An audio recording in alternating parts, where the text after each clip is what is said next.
I go for refuge until I'm enlightened to the Buddha, the Dharma, and the Sangha, to the merits of giving and the other perfections. May I become a Buddha to benefit all sentient beings. I go for refuge until I'm enlightened to the Buddha, the Dharma, the Sangha, to the merits of giving and the other perfections. May I become a Buddha to benefit all sentient beings. I go for refuge until I'm enlightened to the Buddha, the Dharma, the Sangha, to the merits of giving and the other perfections. May I become a Buddha to benefit all sentient beings.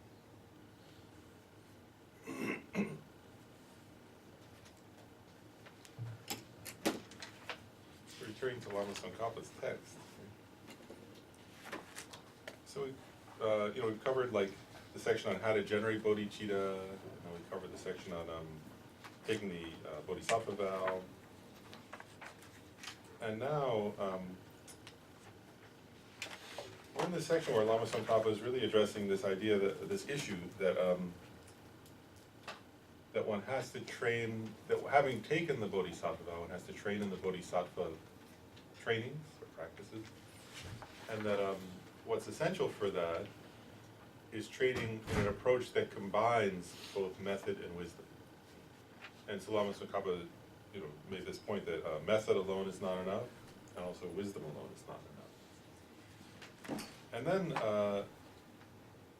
Lama Tsongkhapa, we're in this section going a little deeper into that point, which Lama Tsongkhapa began by bringing up what I mentioned last week a little bit, which is this a debate, right, which occurred in Tibetan history, but also is sort of an ongoing, I don't know how to say it right. It was a debate between the Chinese teacher Ha Shang and the Indian teacher Kamala Shila that happened in Tibetan history, but it's a debate that in some ways continues. And there's still disagreements on this point, or still people uphold, even though Ha Shang lost that debate historically, there are still people who uphold or assert Ha Shang's view. And so in a way, what Lama Tsongkhapa is doing here is really, in a pretty deep way, addressing those people, or addressing in us that tendency also, right, to sort of have a mistaken understanding and follow an approach like Ha Shang recommends. And he's trying to make sure that we understand the reasons not to do that. Does that make sense? Because if you follow that approach, you won't, what he makes clear is if you follow that approach, you won't become enlightened. Okay? And just to remind us, so this approach that Lama Tsongkhapa is debating against, is explaining the reason not to follow, right? That approach that this Chinese teacher of the past upheld, that, again though, I said this last week, you'll see actually, if you read like current Buddhist books, you'll sometimes see people who write a view that's just like what Ha Shang asserted. I think I mentioned this last week, I oftentimes will see these like, in Buddhist, like if somebody's making a Buddhist, like a joke or a comic or a simple, like they'll say something like, just empty your mind, right? It'll have these like lines, like just empty everything out of your mind, or, just, no thought, like no thoughts, or like just have no, that's actually, that actually can be taken, let's put it that way, to be Ha Shang's perspective. So it's not something just from the past, does that make sense? If it were, then we wouldn't need to cover it. But there's this tendency in Buddhist, both some teachers kind of will assert that view, and also, I'll just share, I think part of also what happens is that, if you have a lot of discursive thoughts, like it can be tiring and stressful, and there's something pleasant, right? Whereas if you just can suppress your conceptual thoughts, it's a pleasant experience. It's like relaxing or something. And you'll see when we get into calm abiding, Lama Tsongkhapa again brings up a similar, not like this exact point, but a similar point about, let's say right, like, whereas the goal of meditation is not to have a kind of, they call it a sinking mind, it's similar to a state of concentration where there's not a vividness and there's not like a clear meditation object. There's just kind of a spacing out that's sort of, actually the kind of mental dullness that's not helpful to the path to enlightenment. Here he's addressing the issue though of that, and there is this idea that you don't just meditate by just clearing your mind and just meditating on kind of a state free from conceptuality. That's not sufficient to help you progress to enlightenment. Does that make sense? And so he's been presenting different reasons why that's not a sufficient or useful thing to do. And so now I'll pick up where we left off. I was just like reminding people where we're at. So we're on the bottom of page 163.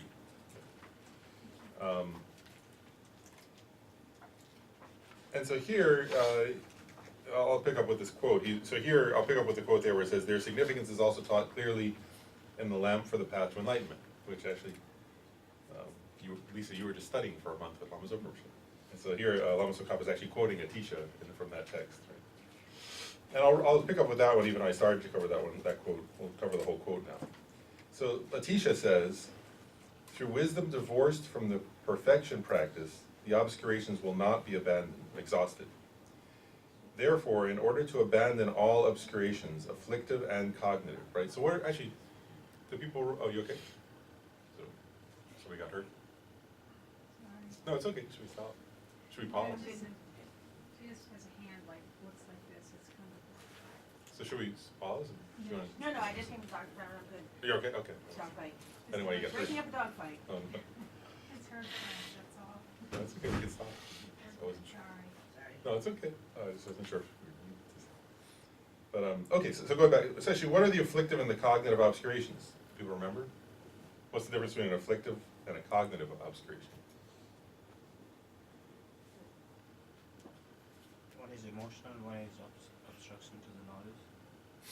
Yes, so the afflictive obscurations are afflictive emotions or afflicted states of mind that are obstacles to liberation from suffering. The cognitive obscurations are obscurations to omniscience, right? So they're the obscurations to a Buddha's omniscient mind, right? So that's different. So he's saying that in order to abandon those two sets of obscurations, right, which are the two obscurations that stop us from achieving Buddhahood, that we need a combination of method and wisdom, right? The wisdom and the perfections, right? The other perfections, the other five perfections, right? And then he says the yoga or the perfection of wisdom should always be practiced combined with method, right? So in this context, right, there are 6 perfections, right? So the first 5 perfections are method, and then the perfection of wisdom is wisdom, right? So he's saying we need to combine all 6. This is Atisha saying this. That is why method divorced from wisdom, as well as wisdom divorced from method, are referred to as bondage. Therefore, you should not abandon either. Right? So he's saying, and remember we talked about this last time just a little bit for those who were here, right? We were saying that if you practice method with no wisdom, right, you don't have the cause for getting liberated from suffering, right? So it's bondage in the sense that you'll continue to suffer, and your ability to help others will be quite limited. You won't have because you won't, both for yourself, you won't achieve liberation because you need the wisdom, understanding, emptiness to achieve liberation, but also then you won't have the cause for liberation in your own being in order to lead others to that, right? On the other hand, if you just practice wisdom with no method, you won't become a Buddha, right? And therefore, you won't be able to help others, and that's a kind of bondage as well. So then he says, omitting the perfection of wisdom, the perfections of generosity and so forth, all the collections of virtue are explained by the victors as method. And so that's what we're saying. The other 5 perfections are method. Great beings who cultivate the wisdom aspect through familiarity with methods will thereby quickly achieve enlightenment, not by meditating just on selflessness. Knowing the emptiness of existence, the realization that the aggregates, realms, and sources are without production is thoroughly explained as wisdom. So there you can see what he's getting at, right? So the first thing, actually notice the second to last paragraph there, right? He's saying, if you do practice a method this is Atisha saying this, right? That if you practice a method that's combining all 6 perfections, right? So the method aspect, generosity, ethics, patience, and so on, with this kind of wisdom that he's then going to describe, what does he say? Great beings, through familiarity, will quickly achieve enlightenment, right? So that's the quick path to enlightenment. And he's clarifying that without those 2, you will not achieve enlightenment. Right? And then he's also clarifying here that one meditates on the emptiness of an inherent existence of not just of the self, but of all phenomena, right? Of the aggregates, the realms, the sources, and so on. So he's pointing out that you don't just meditate on the emptiness of you know, meditate on the emptiness of yourself, but also on the emptiness of all phenomena.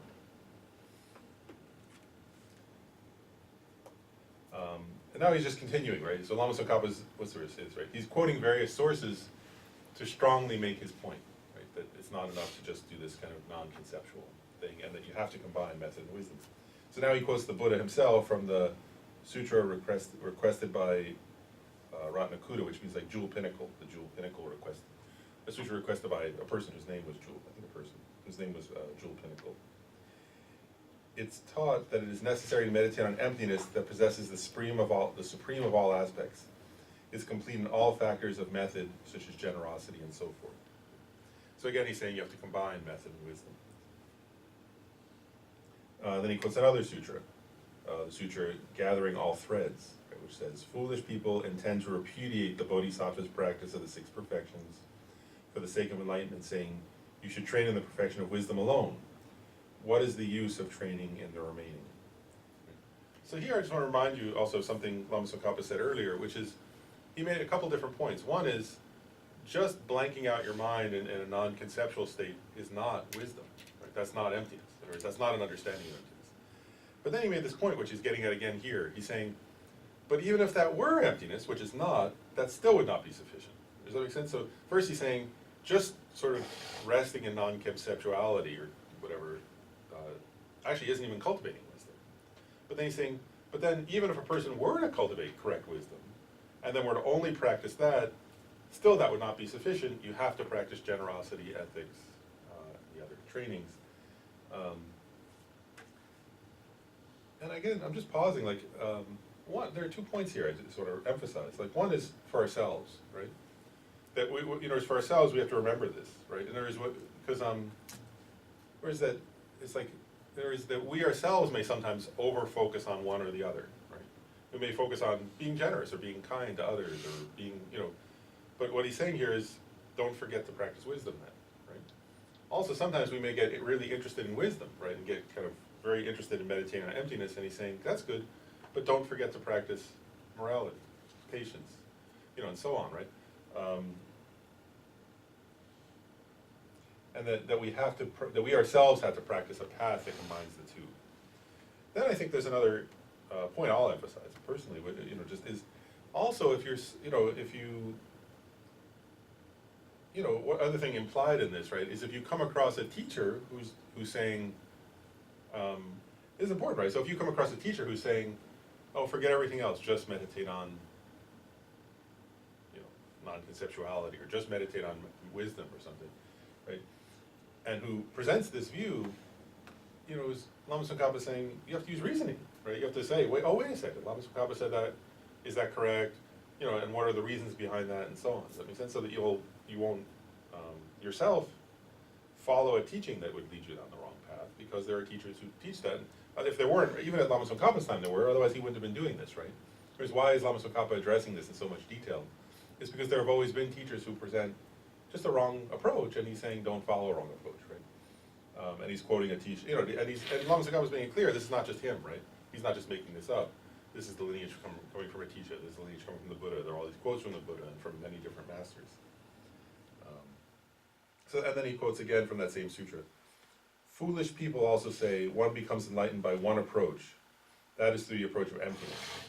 However, they do not become, they do not have completely pure conduct. And again, this is an important point, isn't it? Like, in other words, if somebody says they have wisdom, but you see their conduct isn't pure, something's wrong. Right? And we went into that last time, right? Because, and Lama Tsongkhapa is going to get into this in great detail coming up, but somebody who correctly understands the view of emptiness, it actually reinforces their understanding of the need for careful conduct. Does that make sense? For ethical conduct. And so if the way somebody thinks they're understanding emptiness is leading them to think they're beyond good conduct, they haven't understood emptiness correctly anyway. That's a wrong view. So that's important as well.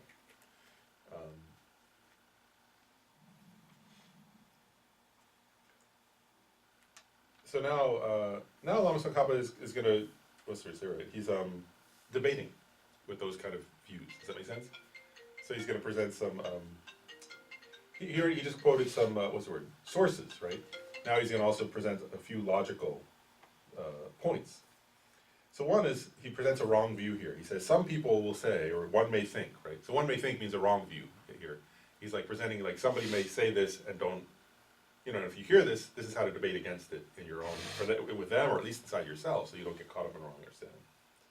So a person may wrongly say, training in the conduct of generosity and so forth is necessary if one does not have a stable realization of emptiness. But if one has that, that's sufficient. Does that make sense?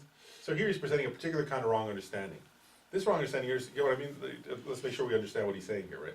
This wrong person might think, well, those trainings on generosity and ethics and patience and so on, those are good for somebody who doesn't really understand emptiness, right? But once you understand emptiness, that's all you need. Then just abide in sort of emptiness. And you don't need ethics and generosity and all that anymore. So Lama Tsongkhapa is saying, if somebody presents that kind of view, right, that like, as though generosity and ethics and patience are for somebody lower, and once you understand emptiness, you don't need it, Lama Tsongkhapa is saying, first of all, that's wrong. Does that make sense? And now he's going to explain why that's wrong. And so he makes a number of points. First point he says is,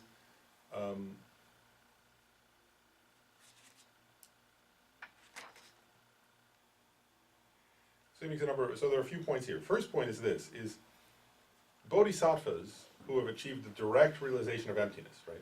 So that's on the path of seeing. A bodhisattva sees emptiness directly, and they achieve the first bhumi, and then they achieve the second bhumi, the third bhumi, and so on. And he's pointing out, if you actually study the teachings of the Buddha on what happens then, right? And actually, Khyentse Rinpoche taught this. This is here Lama Tsongkhapa quotes the Sutra of the 10 Bhumis, 10 grounds. This is also taught by Chandrakirti in his Majjhimaka avatar, in a lot of detail. So, what he's getting at here is, first of all, so when a bodhisattva achieves their first direct realization of emptiness and enters the first bhumi, the first ground of the bodhisattva, then that bodhisattva, how do they progress to the second ground, is the question. What's the practice of a bodhisattva on the first ground? So, the practice of a bodhisattva on the first ground, actually this is important, I'll get into a little detail here. When a bodhisattva, like the beginning of a bodhisattva entering the first ground, is they are in this kind of a direct, non-conceptual realization of emptiness. They say like water poured into water is their experience, right? There's no other appearance to their mind except emptiness. But then that bodhisattva arises from that state. Does that make sense? They're no longer in direct meditative absorption. And then what do they do, actually, right? So first of all, they see things as illusion-like as they go around. But then bodhisattvas on the first bhumi, the way Chandrakirti puts it, is they have a surpassing practice of the perfection of generosity. So in other words, what bodhisattvas on that first ground do is they practice all the perfections, but they emphasize the perfection of generosity, and they become surpassing or excellent at it. And through all those trainings in all the perfections, but particularly generosity, they create more merit. They learn to give everything away. They learn not to be attached to things. They learn to, and then eventually they enter again that direct realization of emptiness at the end of the first bhumi, first ground, and they again have this kind of non-conceptual, direct, naked awareness of emptiness. And that's how they enter the second ground, the second bhumi, right, of the bodhisattvas. And then when they come out of that experience, again, they arise from that and they see, again, conventional appearances, and they see them as illusion-like, but they still see them, right? Ethics, and then they practice all the six perfections, but their surpassing quality is the perfection of ethics or morality, and they practice that to a great degree. And then on the third ground, the bhumi, they practice all the perfections, but particularly patience, and so on. And on each of the 10 bhumis, there's a perfection. Those are where they list 10 perfections. So on each ground, the bodhisattva sort of becomes excellent at, or surpassing at, or remarkable at a particular aspect of method, right, of these different perfections. And so Lama Tsongkhapa here is saying, so this person who's saying, once you realize emptiness, you don't need generosity, morality, and so on. it's ridiculous. In other words, he doesn't understand, this person, he or she who would assert that doesn't understand how you progress through the bhumis, and of course, bodhisattvas on those bhumis have the direct realization of emptiness. That's the quality, that's what allowed them to enter the very first bhumi, much less the higher bhumis. So he's saying, so there, that position is ludicrous.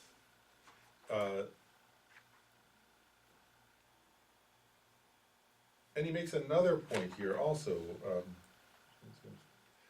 Then he makes another point. He says, so then he's now the other, what's the word? The wrong view person didn't even say this, but he's saying, I just want to be careful you understand this. So now he's saying, when a bodhisattva goes through the first 7 bhumis, they still have subtle levels of mental afflictions. But when the bodhisattva achieves the 8th bhumi, they achieve a level of realization where there are no longer any mental afflictions at all. They've achieved liberation at that point from samsara. And so they have a very special sort of non-conceptual wisdom. When a bodhisattva on the 8th bhumi has a very surpassing, very remarkable level of wisdom that's completely now caused the cessation of all mental afflictions. So that's like an extremely exalted level of wisdom. And now he goes on to explain. So, in particular, on the occasion of the 8th ground, ground is the English phrase, but bhumi in Sanskrit means ground.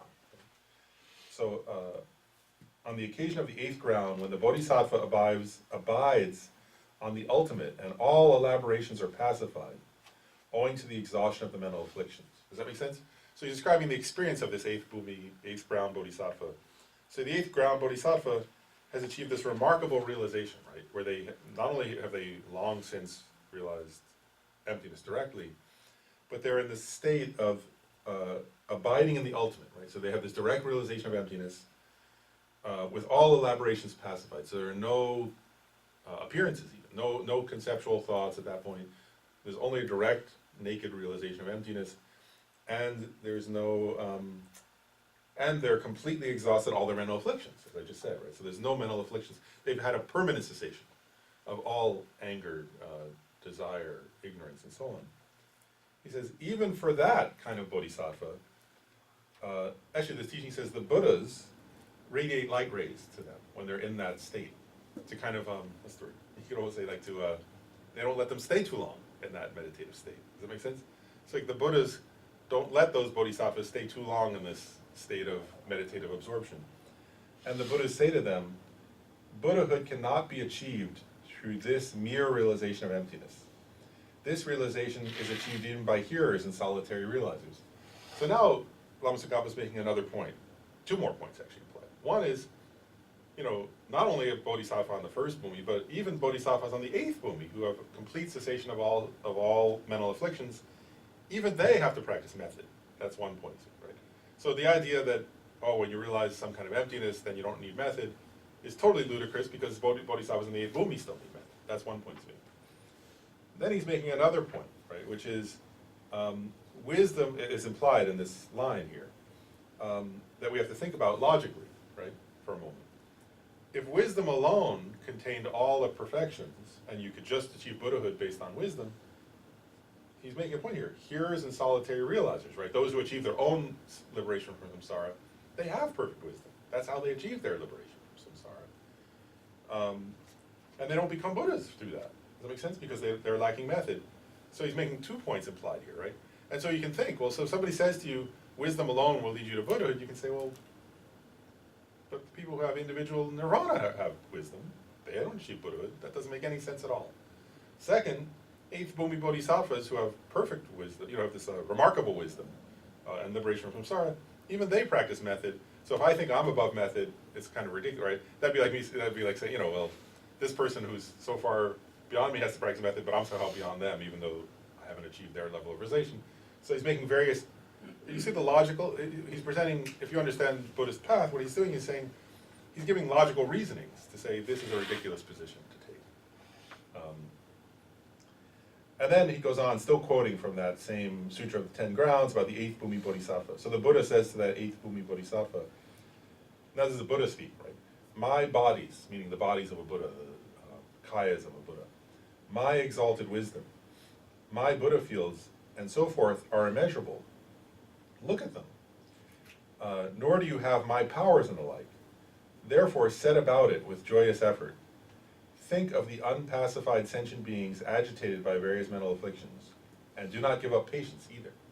Right? So here, the Buddha is saying to the 8th Bhumi Bodhisattva, who has this remarkable realization, like kind of like, yes, you have a remarkable realization, but it's not, look at my experience, right? Like you're not yet here. You're not yet fully enlightened.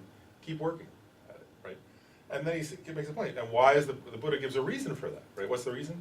Sentient beings are still suffering, and you still don't have the capacity to fully benefit them, and they need your help, right? They're still suffering.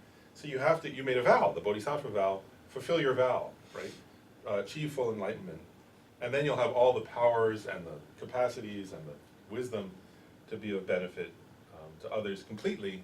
Don't stop now, and be patient, right? You have to, because actually it takes a while from the 8th Bhumi to the, ordinarily it takes another countless great eon from the 8th to the 8th Bhumi to the full enlightenment. It's still another eon of practice. So the Buddha said, that's why the Buddha, I think, has to say, don't give up patience either. And so then now Lama Tsongkhapa says, so if the Buddhas are so emphatic in explaining to 8th ground bodhisattvas the need to train in bodhisattva contact, this obviously applies even more to others like us, right? And so he's making this point, right? So if somebody says to you, oh, just practice method, you don't need wisdom, you're beyond that, he's making various points to say this is like, both from the scripture, right? Because what Lama Tsongkhapa is doing is saying, whether you base it on scriptural quotations or you base it on reasoning, in both cases that's a ridiculous position to take. It's a wrong understanding. Don't base your approach to practice on that understanding. And now Lama Tsongkhapa makes another point, which is important actually. You'll see, this is important to think about a little bit. So he's made that point. Now he's addressing the same issue in relation to Vajrayana practice or tantric practices in Buddhism, in Tibetan Buddhism, Indo-Tibetan Buddhism. And so he says here, although in the context of the high paths of unsurpassed mantra, so this means the highest yoga tantra practices, highest yoga mantra, tantric practice, Vajrayana practice, there are indeed differences in this regard. It was already explained above that in general the two, mantra and the perfection vehicles, are the same by and large in sharing the structure of the path, generating the 2 minds of enlightenment, and training these 6 perfections. So what he's saying there is, again, he's saying, what he's getting at here is this, is sometimes you may hear somebody like a Vajrayana teacher say, well, that's true according to the sutra practice, but not tantric practice. If you practice Vajrayana, then you're beyond all that, and just cultivate this non-conceptual state. And what Lama Tsongkhapa is saying is that's also incorrect. Whereas that in Vajrayana practice, one still absolutely, in other words, there is actually a few points here. Like one is, I think it's always Lama emphasized this point in his commentary on this. He said, there are many stories in Tibet of people who, in Vajrayana you practice, there's a practice called deity yoga. So in deity yoga, the idea is you first generate bodhicitta, you then meditate on emptiness, and then you have that mind understanding emptiness, you cause it through your meditation. So it is a meditative practice, right? So you generate bodhicitta, you then meditate on emptiness, and then your own mind understanding emptiness, you then have manifest in the visualization of a deity. Does that make sense? So you're imagining a deity like with, so like Tara. So you're imagining, so if somebody were practicing Tara as a Vajrayana practice, they would meditate on emptiness, and they would imagine that mind of emptiness appearing as the goddess Tara. So if you don't have bodhicitta and emptiness, then there's no meaning to that practice, actually. In other words, you're not practicing Vajrayana, actually. You're practicing some other thing. And it's always Lama pointed out, or somebody pointed out in their commentaries to this, said sometimes in history there were people who did Vajrayana practices without bodhicitta and without understanding emptiness, and they took rebirth as kind of like evil spirits in the shape of a deity, in the shape of a Buddhist deity. He said like that was the result of that. So you're saying like if you don't have the realization of emptiness and bodhicitta, it's a waste of time to do those practices. They have no purpose, actually. They're meaningless practices. Hey, Laura, when you're saying, because now you're saying emptiness and bodhicitta, but is that the implication of the 6 perfections in there, or? Oh, no, I was getting to that, because here he says, so the first part, what I was actually covering there is, here in the last line, it says, they are the same by and large in sharing the structure of, so first, the path of generating the 2 minds of enlightenment. So that's the 2 minds of enlightenment part. So in other words, that one has to generate the 2 minds of enlightenment. So the one is conventional bodhicitta, right, the wish to become a Buddha for the sake of all sentient beings, and the other is ultimate bodhicitta, the realization of emptiness. So I was explaining that part of that. Oh, So one has to have those 2 to practice Vajrayana. And then he says, also you have to practice the 6 perfections to practice Vajrayana. So he's saying all 3. You need conventional bodhicitta, you need ultimate bodhicitta, which means understanding emptiness, and then you have to practice 6 perfections. And if you're not doing that, then you're not correctly practicing the Vajrayana practice anyway.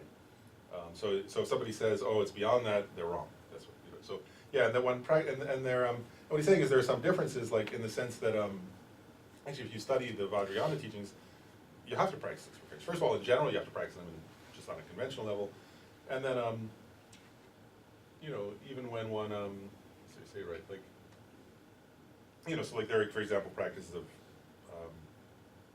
there are many practices in the sadhanas themselves that include the 6 perfections also, like tantric sadhanas. They include these practices that include aspects of the 6 perfections, and so you have to include those both in the sadhana and also when you're not doing the sadhana and going around the world. How do you interact with people is based on the 6 perfections.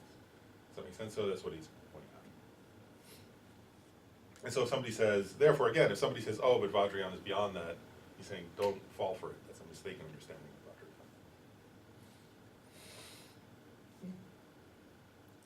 Vajrayana. And now he presents another wrong view that he's going to debate. Does that make sense? So he's right here, Lama Tsongkhapa is presenting misunderstandings people have in order to help us not get caught up in those misunderstandings. Does that make sense? So here's the next wrong understanding. So somebody might say, we do not assert that generosity and so forth are unnecessary, but they are complete when you do not think about anything, because they are not adhering to a recipient, the act of giving, nor the substance giving. Non-observing generosity is complete, and likewise, the remaining perfections are complete. Also because it says in the sutras the 6 perfections are contained in each one of them. So this is again this is a kind of complicated misunderstanding that maybe it's hard, if you just read it, you won't get what he's saying. What he's saying there is, there's a teaching that says, I'm going to explain this, Ken Sherpa often explains this point. There's a teaching, there are some various teachings that say, in each of the 6 perfections, all the other perfections should be included. Does that make sense? And that's a correct teaching, but this is a misunderstanding of it. So maybe I should briefly explain what the correct one is. What that teaching is saying is this, so let's say you're practicing generosity, right? So obviously, if you're practicing generosity, like you're practicing sort of being non-attached to things and enjoying giving them away, being happy to give them to others in need. Does that make sense? So, what they're getting at in the correct teaching on this point about how all the perfections are included in each perfection, like so. Okay, so imagine that you're cultivating that, right? Oh, I want to like decrease my attachment and enjoy giving away what I can to others. But then, what they're getting at is if you're really practicing generosity, that's your main practice right now, is generosity, right? But first of all, you have to have some patience, right? Because sometimes the people you're giving to may be difficult, right? And if you get angry at them as you're trying to give them something, then that kind of defeats the purpose, right? So part of this is like when you're practicing generosity, you have to remember somewhere in part of your mind, okay, but be patient while I'm doing it. Right? And sometimes it'll be difficult to practice generosity. People may be like, I may go to try to help somebody and they may be rude to me, right? But then I'm thinking, okay, but this is my practice of generosity, I need to be patient, right? And the same thing, we need to be ethical, right? Because in other words, if you're like practicing generosity to somebody and then you start lying to them and deceiving them and trying to, cheat them using your generosity, it defeats the whole purpose, right? So the point is like we have to integrate, right? So we integrate, patience. We have to integrate ethics, right? So we're acting ethically as we're practicing giving to other people. We're not then going around and like, because actually they're like they give examples like this. Somebody who wants to be generous, but they go around like, so they rob somebody to give to somebody else, or they kill somebody, or defeats the whole purpose, right? That's not the point of generosity. And then joyful effort, right? Whereas it takes effort it takes effort to practice generosity. We actually have to go out and find people who need something, right? And we have to, sometimes it takes effort to gather the materials they need and so on, right? And we should take joy in that and be energetic about it, right? And then concentration. In this context, it's not like, they're not saying about like sitting in meditation, but whereas you have to be focused, right? Otherwise, like, if you say like, oh, I want to give this person help, and then you get distracted and you go off and do something else, and you forget that you were going to meet them to give them help, that you hurt their feelings, and rather than helping them. And, you know, if we lose track of what we're doing and we forget aspects of our project, it's not helpful, right? And then wisdom, right? So wisdom here is important. And this is this wrong understanding position misunderstood it, but the wisdom aspect of the practice of generosity is remembering the emptiness of the three spheres. That's usually what they call it. And so what that means is, like, so if you're practicing generosity, ordinarily we have this, both perception and grasping at independent, inherent existence of, mainly, like, of myself, right, as the giver, of the object given, and of the recipient, right? So so you may feel like, I'm gonna give like a practical example. So let's say I meet somebody who I think is, let's say I meet somebody who seems to be in poverty and I'm giving them something, right? If I'm grasping at the three spheres, right, if someone is not practicing wisdom, right, there may be a feeling of, like, first of all, there's a truly existent I, right, here, that's independent of that person, right? And we may feel like, oh, that poor person, you know, they're so much lower than me, right? So this is I'm just giving an example, right? So this is grasping, I'm me, and I'm quite good. Oh, this poor person's over there. And look, I'm giving this to them. And it's this solid thing of my $5. Wow, look at that. You know, something like that, right? And what the emptiness of the three spheres is you stop. In other words, that's ignorance, actually, right? That's our mind of ignorance. So you stop and you notice that, and you say, wait a second. Actually, there is no giver without a receiver, right? So there is no independent giver, right? Whereas I'm only able to give in dependence upon the receiver. And the receiver is only a receiver based on the object. That makes it given, right? A person can't be a recipient of an object that's not an object, right? And then also, like, I can't, like, that object is not intrinsically a gift, right? It's only a gift in dependence upon a receiver and a giver, and all those things are labeled, actually, by the mind, right? Whereas that person's not intrinsically a recipient, I'm not intrinsically a giver, the gift is not intrinsically a gift, it's just a relational labeling that's happening, right? And none of those things are actually from their own side that. Does that make sense? And then you give with that understanding, that's cultivating wisdom in the context of giving. Does that make sense? And so the correct understanding of how all the six perfections are included in each is this recognition, okay, so when you practice giving, you include those other perfections in your practice, although what you're doing is giving, you integrate the others. And the same goes for patience, for example, right? Like, or when you're practicing patience, when you're practicing ethics, right? The same thing, like, you know, when you're practicing ethics, it sometimes takes patience to practice ethics, right? Because it's not always easy.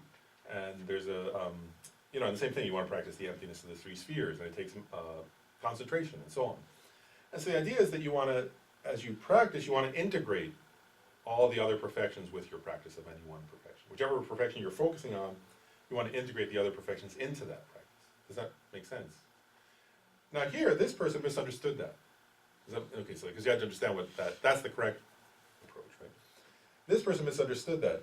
What they're saying is, their view is, oh, since all the perfections are included in all of them, I'll just practice wisdom and leave out all the others, and they're all there anyway, right? And what they're saying, in a way, is also, and if I'm meditating on emptiness, then I know everything's empty, like the three spheres are empty, so I don't have to give anything, right? So if you imagine being the recipient from that person, like, so, you know, that person says, like, well, I'm just meditating on the empty, like I'm starving, right? That person says, well, I'm meditating on the emptiness of your being starving, so I don't have to actually give you anything, because there's no intrinsically existent starvingness, right? It doesn't help me at all. You know, or the same thing, right, with, that person would be saying, like, there's no, like, they would, you know, let's say right, I don't have to practice ethics because I recognize ethics lacks inherent existence, right? That's a ridiculous position, though, right? Hassan thinks that way, right? Yeah, and that's what Lama Tsongkhapa is refuting here, right? And so now Lama Tsongkhapa makes it, again, is going to refute that position. Does that make sense? So the first thing he says is, so the first thing he says is, you know, there are non-Buddhists who there are people like Tritikas here. That means like somebody who disagrees with the Buddhist perspective, right? Who's completely disagrees with Buddhism, but who practice single-pointed concentration effectively. These are like Hindu yogis who correctly practice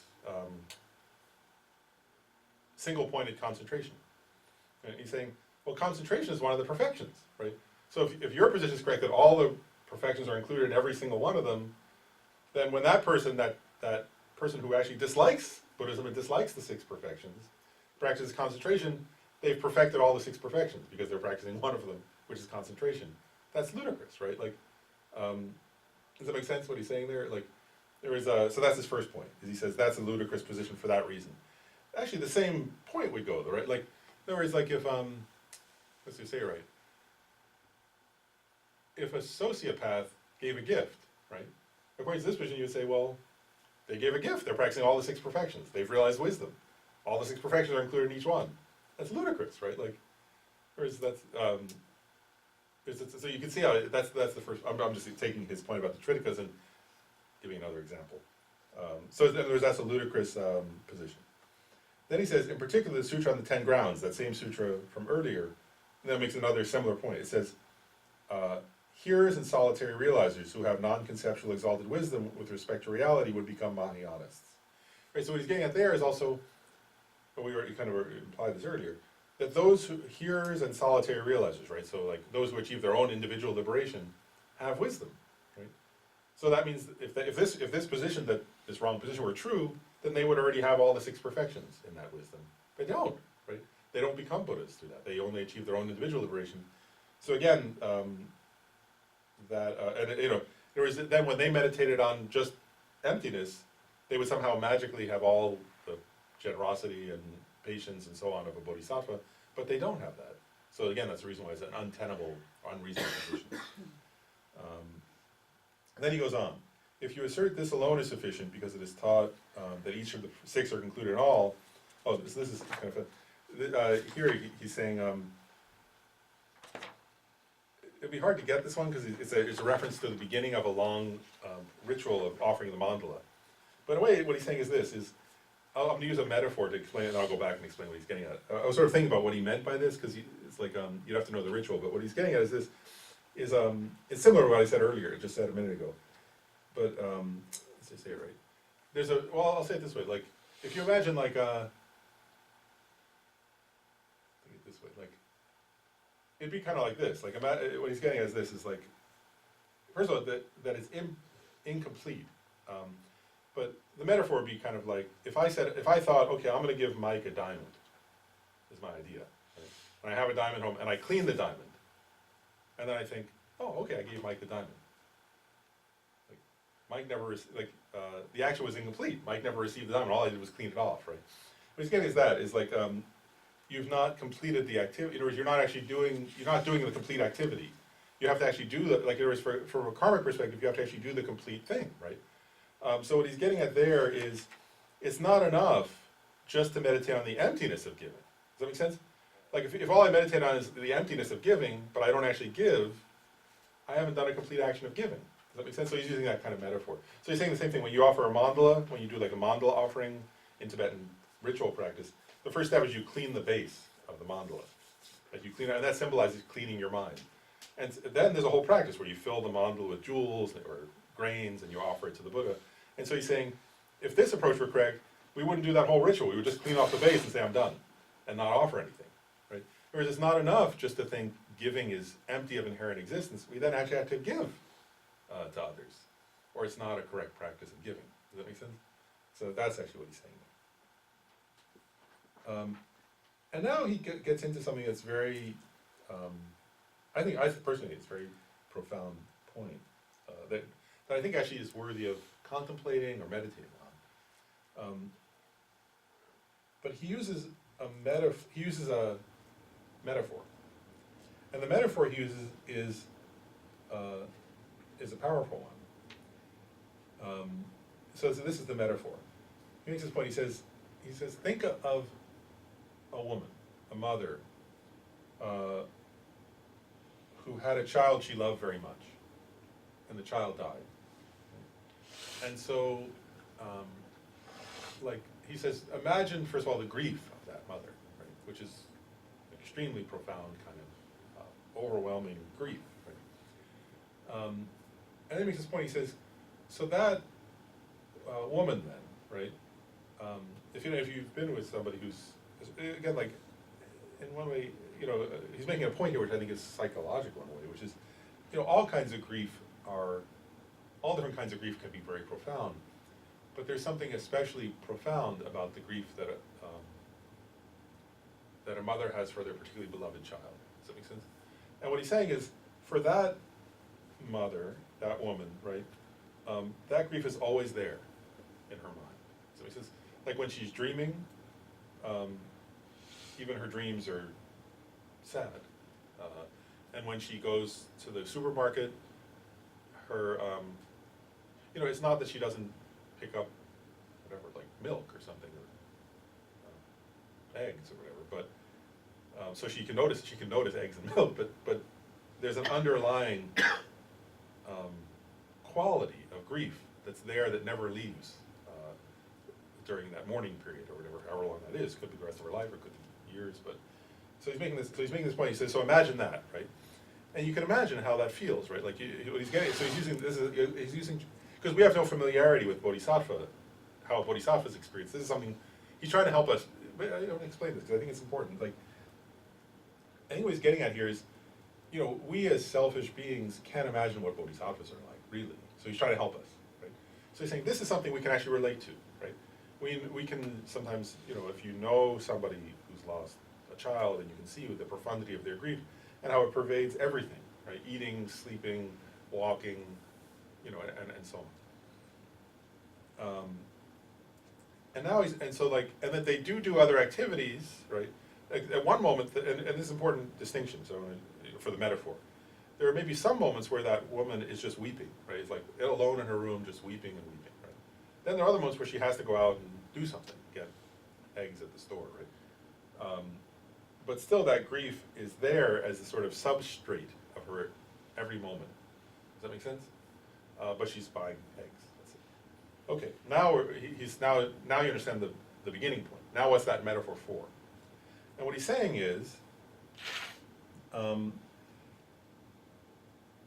bodhisattvas are like that with regards to method and wisdom. And so this means something, right? First of all, I'm going to start with method. That the bodhisattva's compassion and bodhicitta is powerful like that. Does that make sense? It's that overwhelming. And so what he's saying is, even as a bodhisattva goes around and does activities, first of all, their bodhicitta and their compassion is always there pervading that. And their wish to practice generosity, ethics, patience, and so on is there in each moment of their experience. Sometimes they're thinking about bodhicitta, right? But even as they go around, it's like this substrate of every moment of their experience, even their dreams, just like the grief was for that woman. Bodhicitta and the wish to practice method is always there. Now there's something more detailed we can get to. There comes a point where the bodhisattva meditates on emptiness, on wisdom, right? At the time when the bodhisattva is really absorbed in meditative concentration on emptiness, nothing else is appearing to their mind, just emptiness. So you might think, well, then there's no method at that time. And what he's saying is, no, it's so pervasive in their being that it influences everything. Does that make sense? And so it's there as this sort of, as they enter into that meditation on emptiness, as they leave that meditation on emptiness, while they're actually in the state of just absorption on emptiness, they're not thinking conceptually about compassion or method, but it's sort of imbued with their being. Just like as the woman's grabbing the eggs, as her hand is reaching the egg, she's focused on the eggs. It's not that she's consciously thinking about grief, but it's there as that substrate of her being. Just so, when the bodhisattvas meditate on emptiness, bodhicitta and method are there as this kind of substrate in their way of being. Does that make sense? And then the flip side is also true.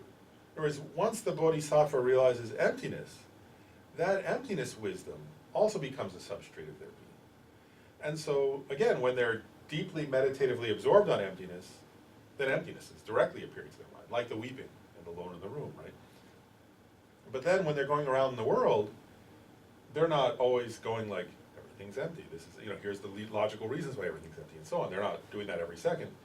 But they've had when somebody's had a deep meditative experience of emptiness, as they see people, they recognize, like, oh wow, there's some appearance of intrinsic existence arising in my mind, but it's not real. It's not like that. I've known that from my own meditative experience. And not just thinking that, at our level, we may think that actually, this is important too, like, at our level, we may think that consciously, right? But we almost immediately forget. But a bodhisattva who's realized emptiness, it starts to pervade their being naturally. Does that make sense? That there's this awareness of appearances of inherent existence or of independent existence. All that they appear to me are illusion. They use this metaphor usually in traditional Buddhist teachings of illusion-like. That they feel that their experience in the world is those intrinsic or independent appearances are illusory. They're not real. They appear to me, but things don't exist in the way they appear. They exist in a different manner. And so what he's getting at here is he's using that metaphor of grief to help us understand what a bodhisattva's experience is like, and then he's helping us to see, oh wow, can you imagine that, right? You have to pause and actually contemplate it and imagine, what would that be like, right? So that all the time, whatever you're doing, if you're interacting with people, if you're going to the store, if you're taking a nap, if you're whatever, walking down the block or something, that these things are pervading your being, method and wisdom. Does that make sense? And so that he's saying that's how a bodhisattva's practice should be. Does that make sense? I had a question after Yeah. that. So, in this metaphor, probably the mother, after a few years, maybe 5 or 10 years, I don't know, could be a situation where she forgets about that grief. Now she's totally into samsara. Similarly, a bodhisattva, a realization of emptiness, is that reversible or is that irreversible? Unless it's one of those anabhumi that, where it can't be reversed. There are different, actually, I can't remember the exact. question, Laura? Oh yeah, the question was, Rajiv was saying, so sometimes so he gave the example with the mother that could fade.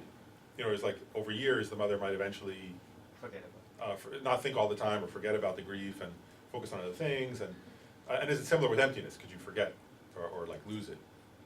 Right? Is that the question? Yeah. And first of all, up to a certain point, it is possible. Yeah. And there are different points at which they have this. There's a term, irreversible bodhisattva. So where the person's realization becomes irreversible. So at the very beginning, for sure, it's reversible. There are many stories of bodhisattvas who started the path and then lost the path, or something like that, or got lost, or whatever. And so I'm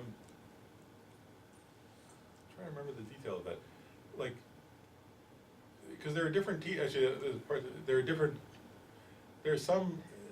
I guess it's like there's some teaching, and I can't remember exactly which points on the path. They differentiate between sharp facultied and dull facultied bodhisattvas, and they can become irreversible at different points on the 5 paths and 10 grounds. And so I just can't remember at which point that's sharp and at which point. There were 3 different points. One, there were some bodhisattvas who, before they achieved the path of seeing, I guess those who are extremely sharp facultied can achieve that irreversibility somewhere before the path of seeing. Then there are others where it's, I think, on the first bhumi, and others it's on the 8th bhumi. I can't remember the details right now. I'll have to look it up. But so the idea is that until you reach those points, it's possible to lose, to go backwards or something like that. But then there comes a point where the momentum is so powerful that the person won't fall backwards. But until that point, we have to continue to make effort, of course. Even after that, the person has to make effort. But after that point, the momentum is so powerful that they won't turn backwards. They won't stop making the effort. Whereas for us, if we don't, it takes a conscious effort to keep making the effort or something. I don't know how to say it right. But yeah, it's possible to fall back until a certain point. It's true. Even though it's a realization, you've lost that, you can lose that realization before that point. Yeah, for sure. So for example, let's say let's say bodhicitta, for example. There are many stories. There's the story of what's his name, Shariputra. Right? There's a famous story that Shariputra had realized bodhicitta, and that then beings were being very difficult, requesting so many things of him, and he got upset, and he gave up his bodhicitta and became an arhat. Instead, he just thought like it's too difficult or something. And the same thing, like especially with like a what's it called? You know, like if somebody had a what's it called? Conceptual, like say that there's like the realization of emptiness that's conceptual. That's a correct realization, and then it's possible that just the person stopped practicing and forgot or something. Like you know, didn't keep practicing and just sort of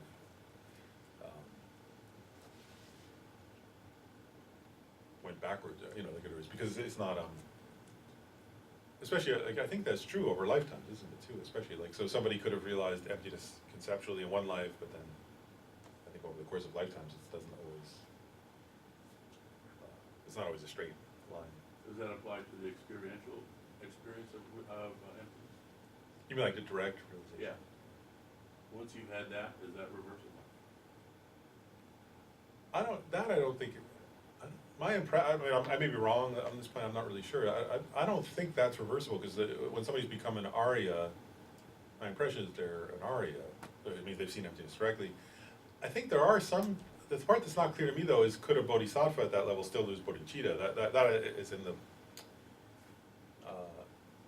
Abhisamayil Karan. I don't remember. I don't know. I can't remember. But I mean, so it is possible though. I mean, my impression is that once somebody's realized emptiness directly, they've realized emptiness directly. But I think, I'm not sure at what point they can't lose, like, a sharp faculty bodhisattva at that point won't lose bodhicitta either. I'm not sure about the dull faculty bodhisattva, if they can, after that, realize, I just can't remember if they can lose bodhicitta, but I don't think they can lose the realization of emptiness at that point. No. His Holiness, I think, in one of his lectures, he pointed out it's until it becomes irreversible, you keep on doing it. So that's the point he makes. That is the point, that's the main point. If we keep practicing.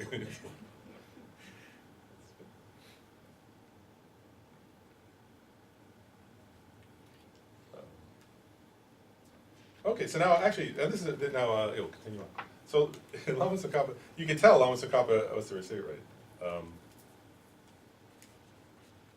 Really wants to emphasize this point about it's not sufficient. I mean, he's making two different related points here, right? And I think it's worth thinking about why is he making these so strongly?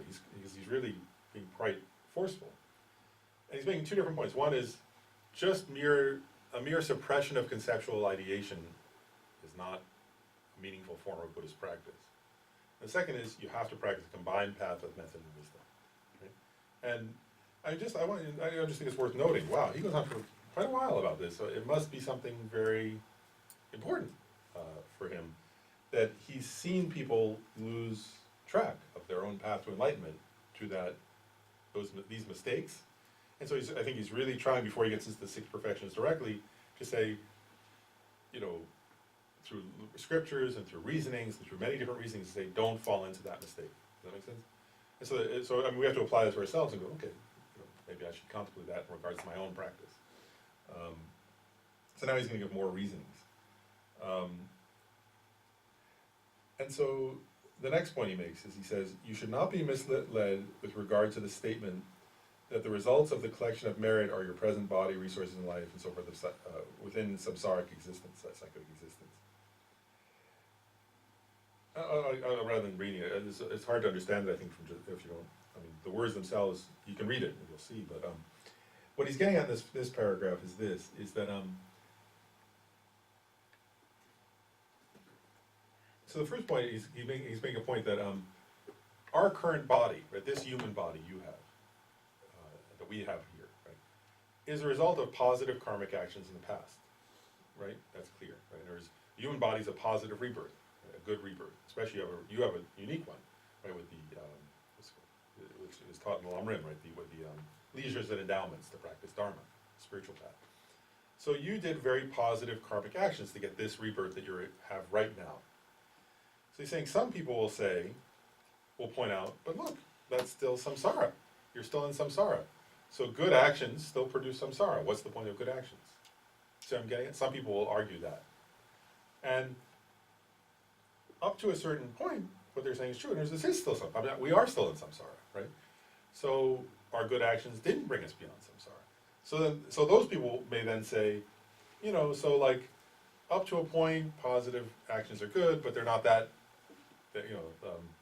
they still produce samsara, so kind of who cares about them? Really, you should practice wisdom. Does that make sense? And only wisdom. And what he says, what Lama Tsongkhapa now quotes Nagarjuna, his precious garland. And what he's saying is this, is first of all, it's an important distinction to make. First of all, it's true that we need wisdom, understanding emptiness, to go beyond samsara. But then he's saying, but to become a Buddha, we actually need to practice all kinds of positive actions, giving, generosity, patience, and so on, conjoining them with an understanding of emptiness. Does that make sense? And he's saying, if you do a positive action without wisdom, its result will be a good samsaric experience. If you do a positive action conjoined with bodhicitta and the understanding of emptiness, its result will be Buddhahood itself, and particularly the form bodies of a Buddha, like the activities of a Buddha, and so on. And so, if in a debate a person says, well, sometimes good actions just lead to some good experiences of samsara, the response to that would be, that's true, but if you can join those good actions with wisdom, they result in Buddhahood. And that's where he's quoting Nagarjuna, where he says, the form body, in brief, Your Highness, meaning the Buddha, is born from the collection of merit, right? And so here, he's starting to get into a point, which, in order to understand this next little bit, you have to understand this point. Have people heard this before, where sometimes in Buddhist, in Mahayana Buddhism, they talk about the two collections. Some of you have heard that phrase, right? So what are the two collections? Yeah, that's what he's starting to get at now. You see this point also, we're getting into like, in a way, like some philosophy here, right? We have been for a while. So, the two collections, right? One is the collection of merit, and the other is the collection of wisdom. And the point is that they say a bodhisattva, any bodhisattva, and this is getting at the point of you have to enjoy method and wisdom, right? That every bodhisattva has to complete the collection of merit and the collection of wisdom. The collection of wisdom of a bodhisattva, its result is the Buddha's mind, the Dharmakaya. The collection of merit of a bodhisattva, its result is the form bodies of Buddha, the Rupakaya, right? So we're using there's the Sambhogakaya and Nirmanakaya for those who've heard them, but like the form bodies of a Buddha. And actually it's an important point, because if a Buddha's intention, on the one hand, without the Dharmakaya, without the Buddha's mind, you haven't achieved enlightenment, right?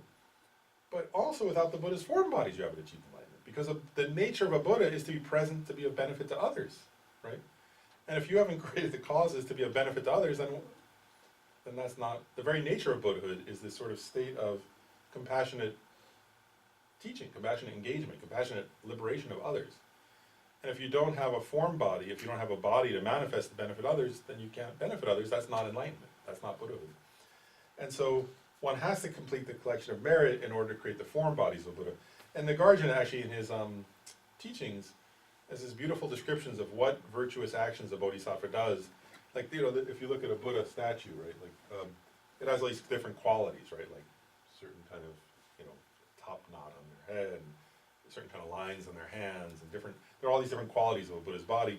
And Nagarjuna describes in his teaching the service to, certain qualities come from having over and over, life after life, taken care of the sick, or served spiritual teachers, or practiced giving, or or listened to teachings, and so on.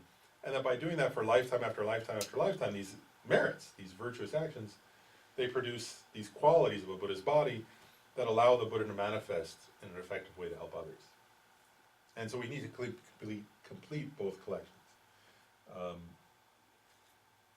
And so the point he's making is, one is there's these two collections, and the second is, so don't make the mistake of thinking that virtuous actions are only for samsara.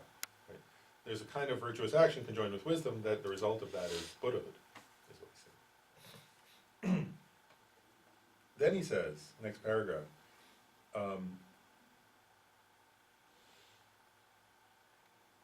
now actually, I'll actually read it, but so he's sort of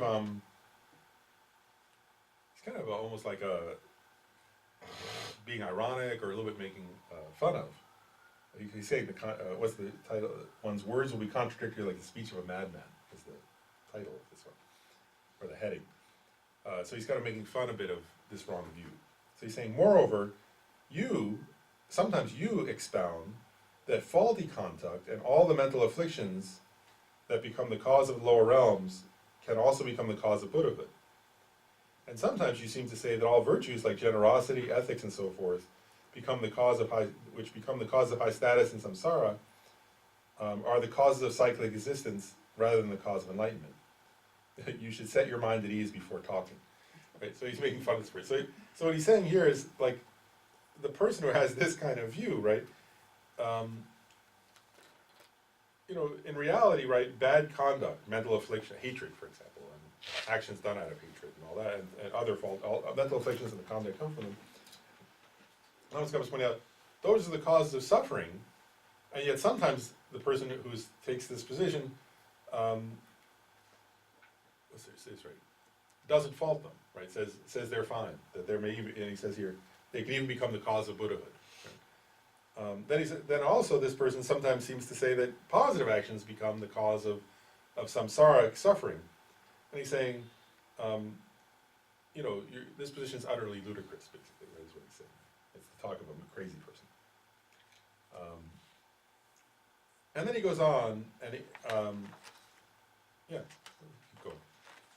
Any questions? Or, well, I'll do this next session, then you guys go. That's a question. Now Lama Tsongkhapa brings up 3 different quotes from,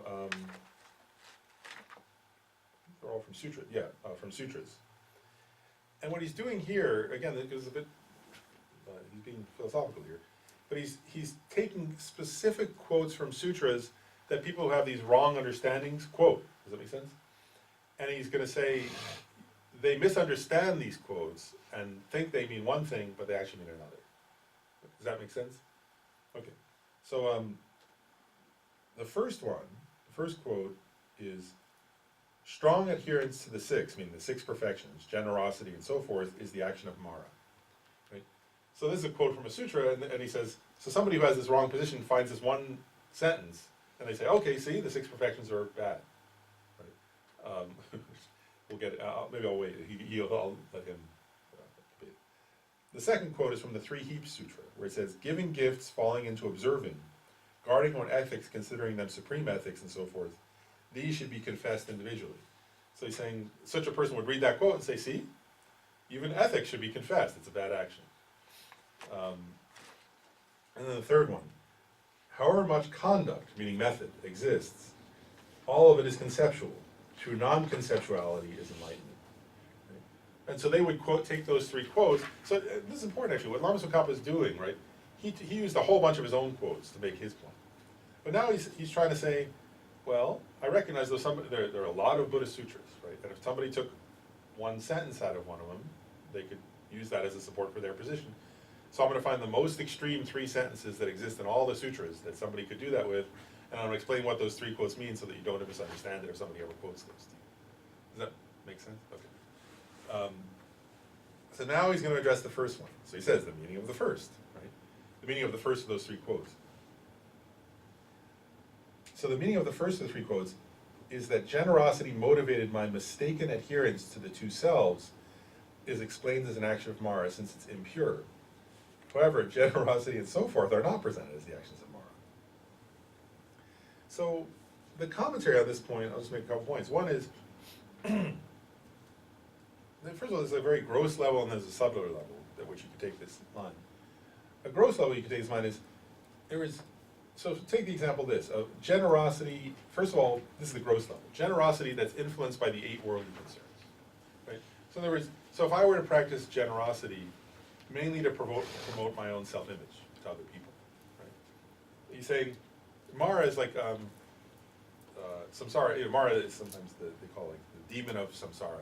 You can take Mara as an external demon, but the ultimate meaning of Mara is your own internal demons. Does that make sense? Your own mental afflictions. There are actually 4 levels of Mara, right? It's like Mara, the aggregates, the external being, Mara, the Mara of the mental afflictions, and the other one, the Mara of ignorance, I think is the other one. But, so anyway, the gross level on which you could say this, is that, right? So in other words, if I'm practicing generosity, but it's actually motivated by like wanting to get something from the other person, like so manipulate them, or it's motivated by trying to seem really great, so that, promoting my self-image, of course that's a mental affliction, right? That's not real generosity in a sense. That's a kind of generosity that's, because real generosity comes from the wish to give out of joy, out of love, and to make the other happy. So that's clearly, in one sense, under the influence of samsara, under the influence of mara, negative action. That's not a positive, although it looks positive, it's not positive, right? So one way you could take the line, right, that first line, strong adherence to the six, generosity and so forth is the action of mara, would be, I'm adhering to them to promote my own self-image, or promote my own well-being. That's not the perfection of generosity, and that's, now there's a subtler level that Lama Tsongkhapa is getting at here. Also, where he's saying, also, if you're practicing generosity, where you're grasping at the intrinsically or independently existent self, independently existent recipient, and independently existent gift, right, without any awareness of the emptiness of the three spheres, that won't go beyond samsara. So in a sense, that's a positive action within samsara, that generosity. But it doesn't go beyond samsara, because you're not being aware of the emptiness of the three spheres. And so he's saying,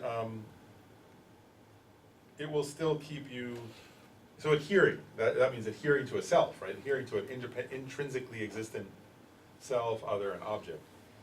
That won't bring you beyond samsara, so you're still caught up in samsara if you're practicing generosity in that way. And so what the point there is, right, is that we should still, first of all, we should practice any form of generosity we can, right? Because that's good, it's positive action. But ideally, if we want to go beyond samsara, we need to practice it with the awareness of the emptiness of the three spheres. Okay? So don't take that quote then, almost like I was saying, to mean that generosity is a bad action, but take it with an understanding of what the Buddha's intention was. Does that make sense? And now he makes some further points about that. You really start to get a sense of, I think as you read these, especially the middle and Tham Rim, or these Lam Rim texts, I think you actually get a sense of Lama Tsongkhapa's personality. It really comes through, doesn't it, in his writing, which is what should happen with writers, I guess. He has a sense of, he has a bit of a sense of humor. He's also, at the same time, he's a deeply philosophical person who's also very practice-oriented and also sometimes joking. I think sometimes Tibetan humor is quite different than Western humor, too. But anyway, now he says, so now he's saying, he's continuing his point. He's saying, otherwise you would have to say, giving gifts should be confessed in general. So he's making this silly point, right? He's saying if you took that quote utterly literally, then every time you practice generosity, you should like do a confession. Like, oh no, I'm so sorry I practiced generosity. I confess to the Buddha. So imagine then, like, he's saying if these people who would say, literally these quotes, actually these quotes mean that generosity is a negative action, then, I mean, that'd be kind of funny, right? You imagine somebody who's a Buddhist, right, who's like, they make offerings on their altar to the Buddha, and then they have to stand and confess to the Buddha that they made offerings on their altar to the Buddha, right? It'd be like a ludicrous position to take. Right? So he's saying, otherwise you would have to say giving gifts in general should be confessed. The need to fall into, sowing gifts, falling into observing their portfolio. Okay, so now he quotes Kamala Shila again. He's paraphrasing Kamala Shila. And what he's saying is what we already said, actually, which is you will apprehend signs of self or persons or phenomena, assert the entire side of conduct to be without self. So what he's saying here is,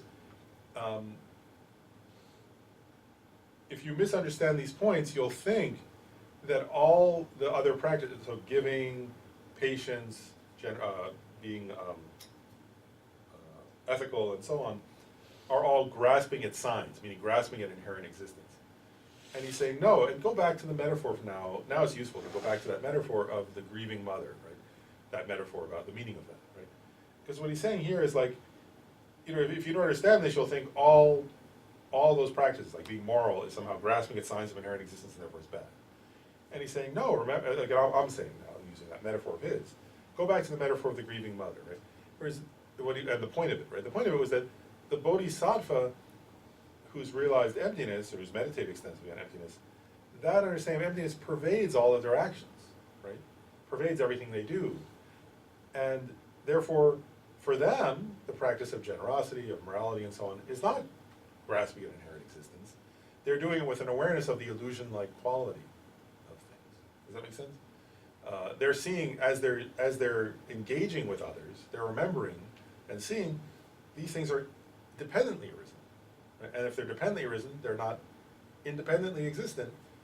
And at the same time, they're continuing to be ethical and be generous and so on. And so Tsongkhapa is saying, don't make the mistake of thinking that all these compassionate practices are just grasping at inherent existence. We can have compassion while being aware of dependent arising and therefore of emptiness.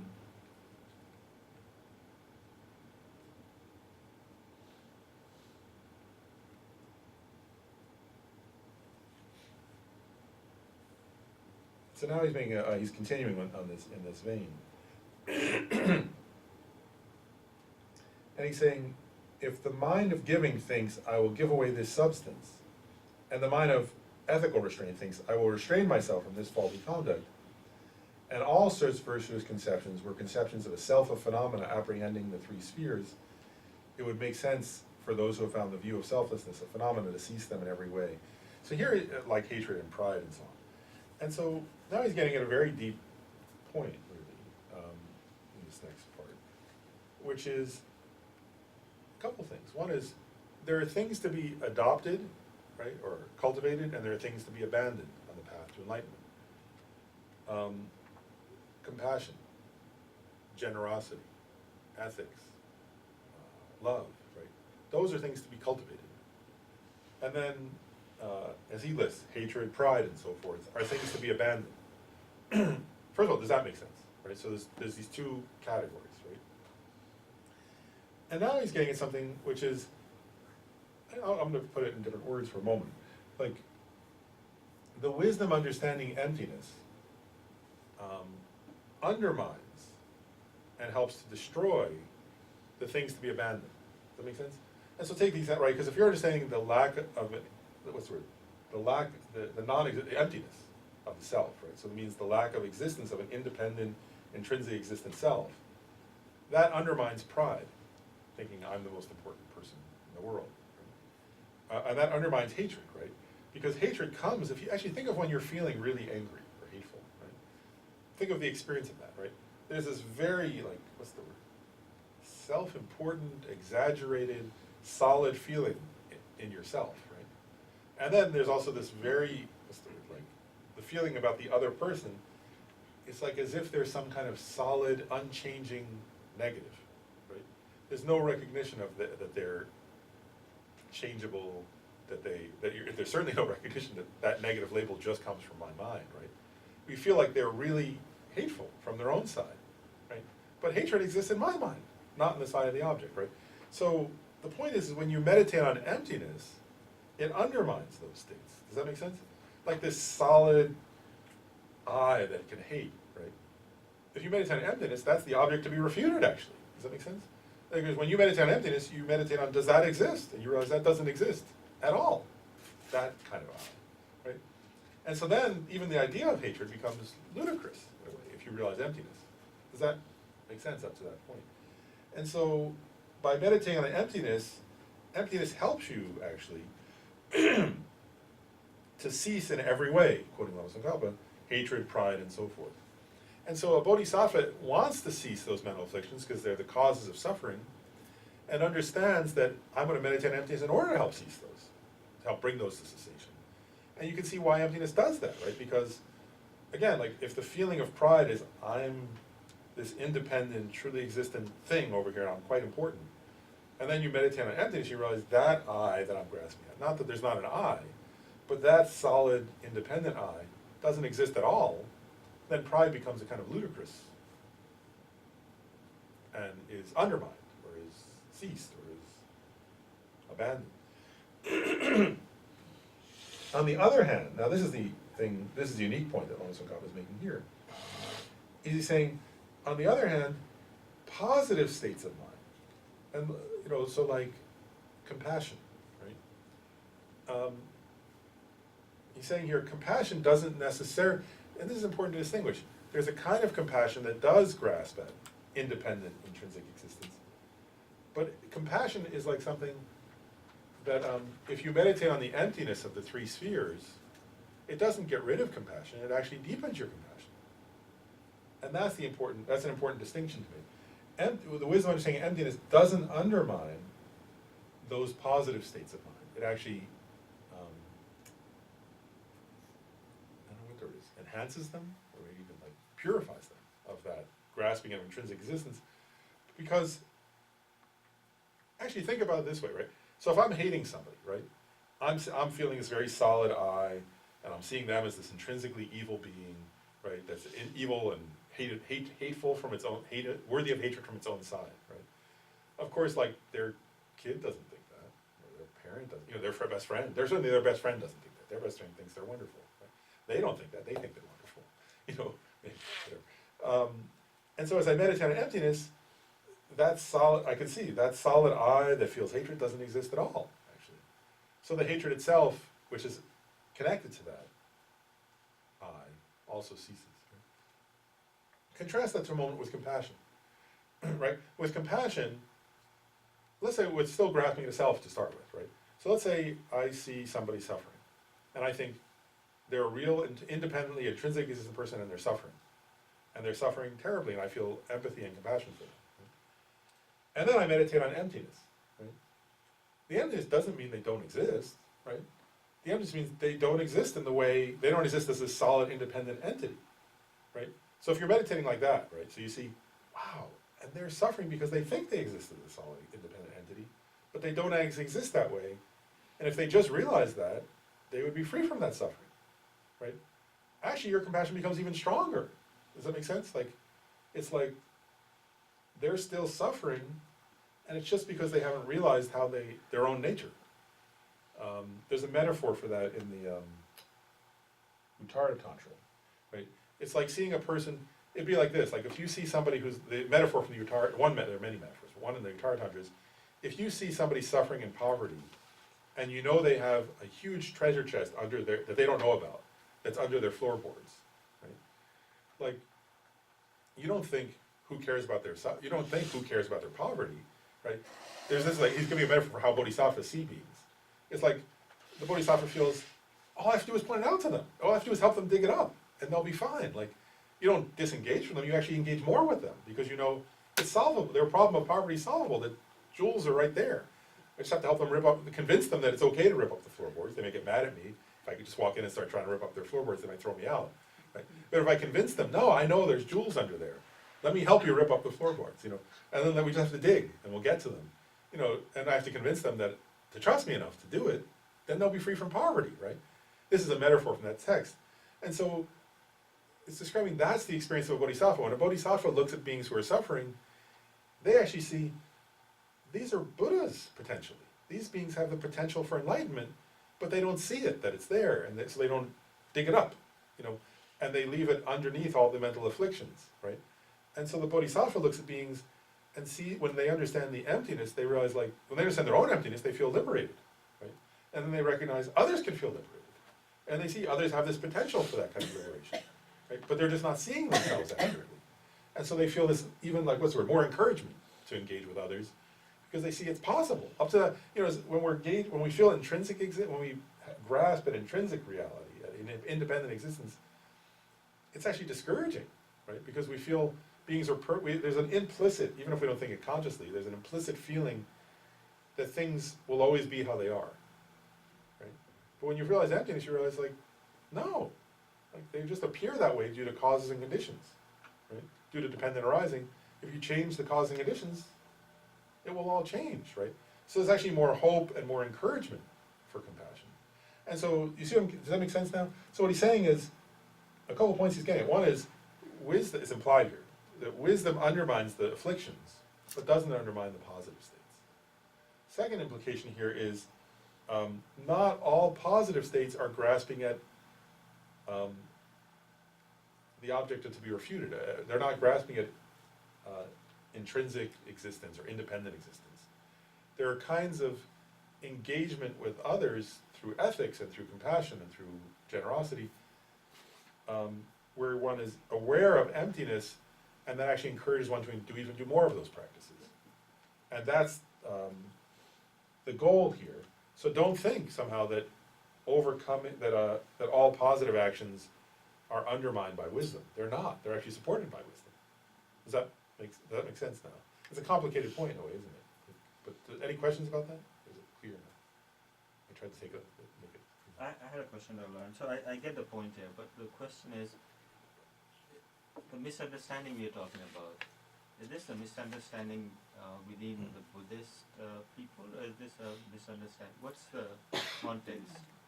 Yeah, so this is, yeah, yeah, it's a misunderstanding within Buddhist, yeah, so what is, So we do have misunderstanding of this nature. yeah, And Yeah, That that's kind of exactly makes me think, and it's a super point. Actually. yeah, but it is, so that's what he's getting at, is that there have been, throughout history, what Lama Tsongkhapa is implying here, which is true actually, is that throughout much of Buddhist history, going back to ancient times and all the way to now, actually, I mean, Tsongkhapa wasn't now necessary, but it's implied, that's why he wrote the book, was to protect people from this, is that there have always been this, there have always been instances of people coming along and misunderstanding these points. And so he was trying, and this is one of the things Lama Tsongkhapa's unique qualities, is that he looks for the misunderstandings. I've found this, and it's only Dalai Lama pointed out, that Lama Tsongkhapa looks for the difficult points that people have misunderstood and goes right into them and just says, and does this kind of, don't misunderstand this again. But I think this is fundamental. That's like basic in terms of your feelings. Good, then if you feel that's fundamental, then that's good, then stay with that, keep cultivating that perspective, that's good. Yeah, if you go around to different, I don't know, like, if you read enough different Buddhist books and like, look around enough, you'll see there are actually people now who present these kinds of views, and I'm not criticizing any in particular, but I mean, they do exist still in the world, sort of, this kind of perspective that I'm he's surprised. refusing. Good.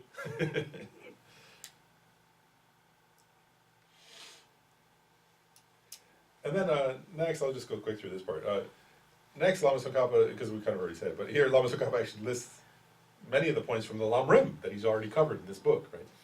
And he says, he's making a point, he says, if any conception that thinks this is this were considered a conception of self, meaning a conception of independent or intrinsically or inherently existent self, he's saying, then all the points, think about leisure, think about the life of leisure endowments, think about the qualities of your spiritual teacher, think about death and impermanence, think about the refuge and all that, then all those things would be causes of samsara. And he's saying, those are the path to liberation. So that's, he's saying, so that's not correct.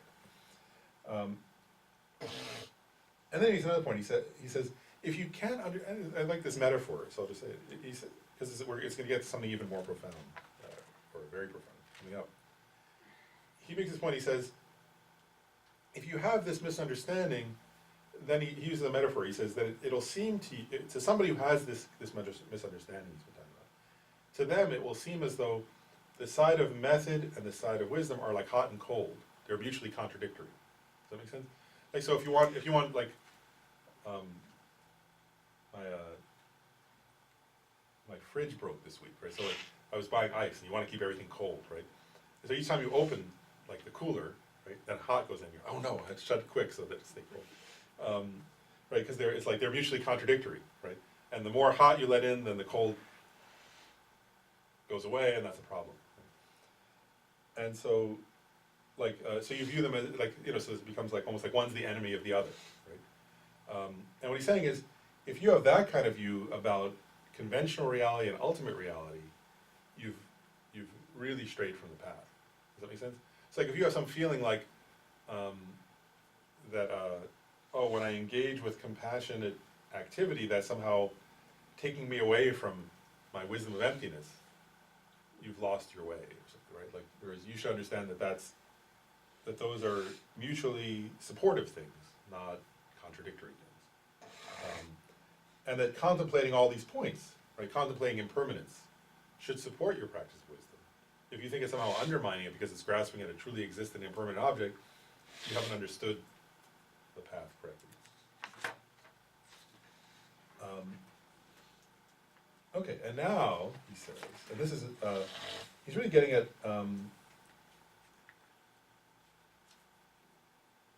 he makes a couple points here. So he's getting at the, I just want to present this next section in a certain way. Like, well, actually, I'll read what he says first. At the time of the result, right? Because I said earlier, the collection of wisdom leads to the truth body. So he's getting that here. He says, at the time result, both the truth body is posited as the object to be attained, and the form body is considered an object to be attained. So what he's saying is, you know, at the time of the result of Buddhahood, there's a harmony, right? There's a confluence, an inseparability, actually, really, between the Buddha's mind and the Buddha's body. And so the Buddha's mind is the Dharmakaya, the truth body, and the Buddha's form bodies manifest to benefit others. And what he's saying is, imagine if somebody were to think, like, there would be a totally ridiculous position to say, somehow the Buddha's mind contradicts the Buddha's body, or the Buddha's body contradicts the Buddha's mind. Like, they're a harmony, they're a inseparable entity that manifests to benefit students. Does that make sense up to that point? And so he's saying, at the time of, if you look at the time of the result, there's this, these two are not, you know, he says, the Buddha's, so he's saying, those two things, the Buddha's mind and the Buddha's body, are not contradictory, right? It's like a ridiculous idea that they would be contradictory. And then he's saying, so on the path then, the causes of those two things also can't be contradictory, right? Meaning merit, like all the methods, compassion, generosity, ethics, patience, and so on. And wisdom can't be contradictory either. There has to be a harmony between them. And then he says, and now he's, again, we'll understand this more when we get to the section of this book about emptiness, but he's getting into it here. Where he says, in fact, that depends on the view of the basis, the two truths. So what he's getting at here is you have to really understand this, and it's a philosophical point again. You understand the Buddhist teachings on the two truths. Essentially, so what are the two truths? Conventional and Conventional truth and ultimate truth, right? And so what he's saying here is, and again, that now it's getting at a deeper level of the same point, but that to correctly understand emptiness means that we have to understand it in a way where the two truths are, see how does he say it? Valid cognition thoroughly positing the ultimate.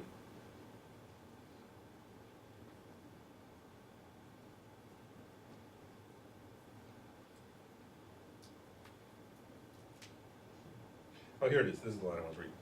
So the conventional truth, right? So conventional truth, so first of all, ultimate truth is emptiness, right? Which he describes here as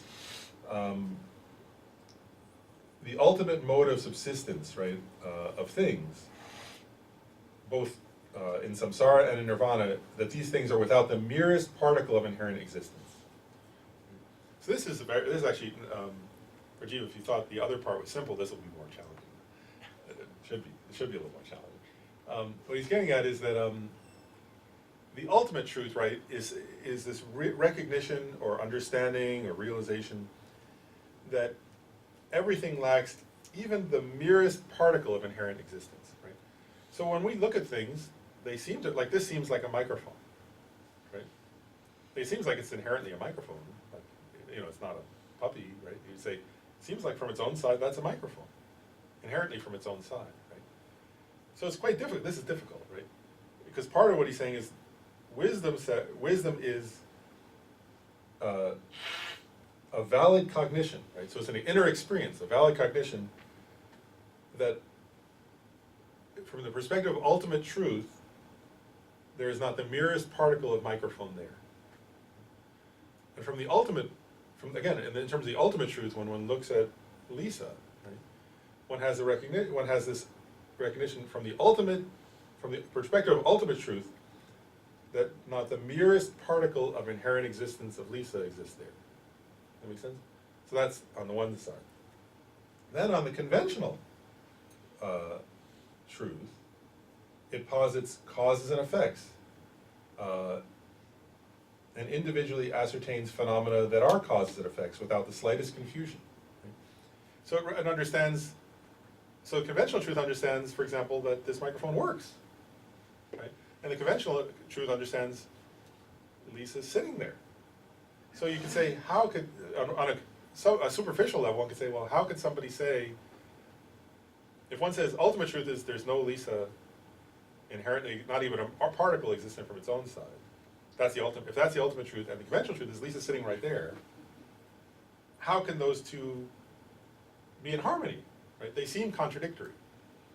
Does that make sense up to that point? And now he says,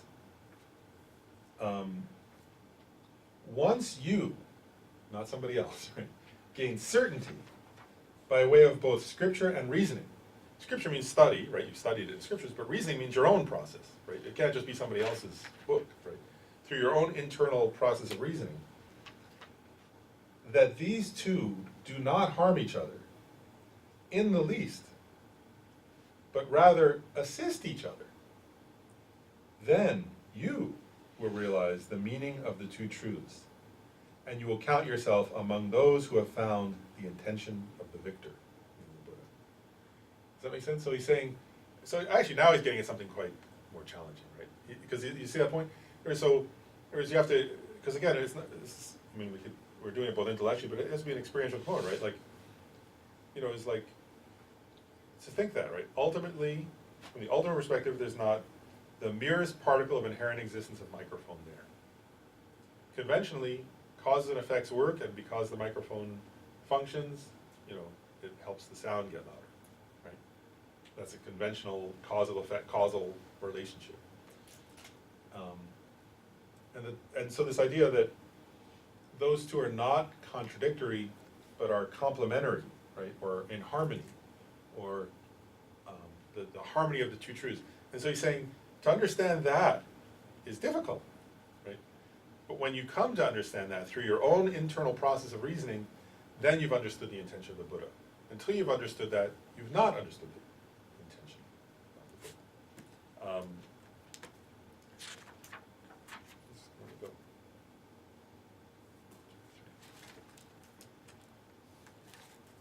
What if you name the microphone Lisa?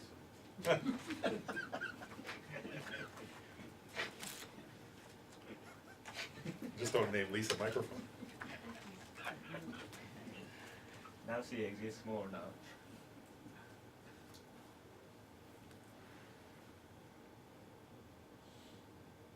I just want to read, this is also Lama Tsongkhapa making the same point in the three principal aspects of the path. He's making almost, saying the same thing.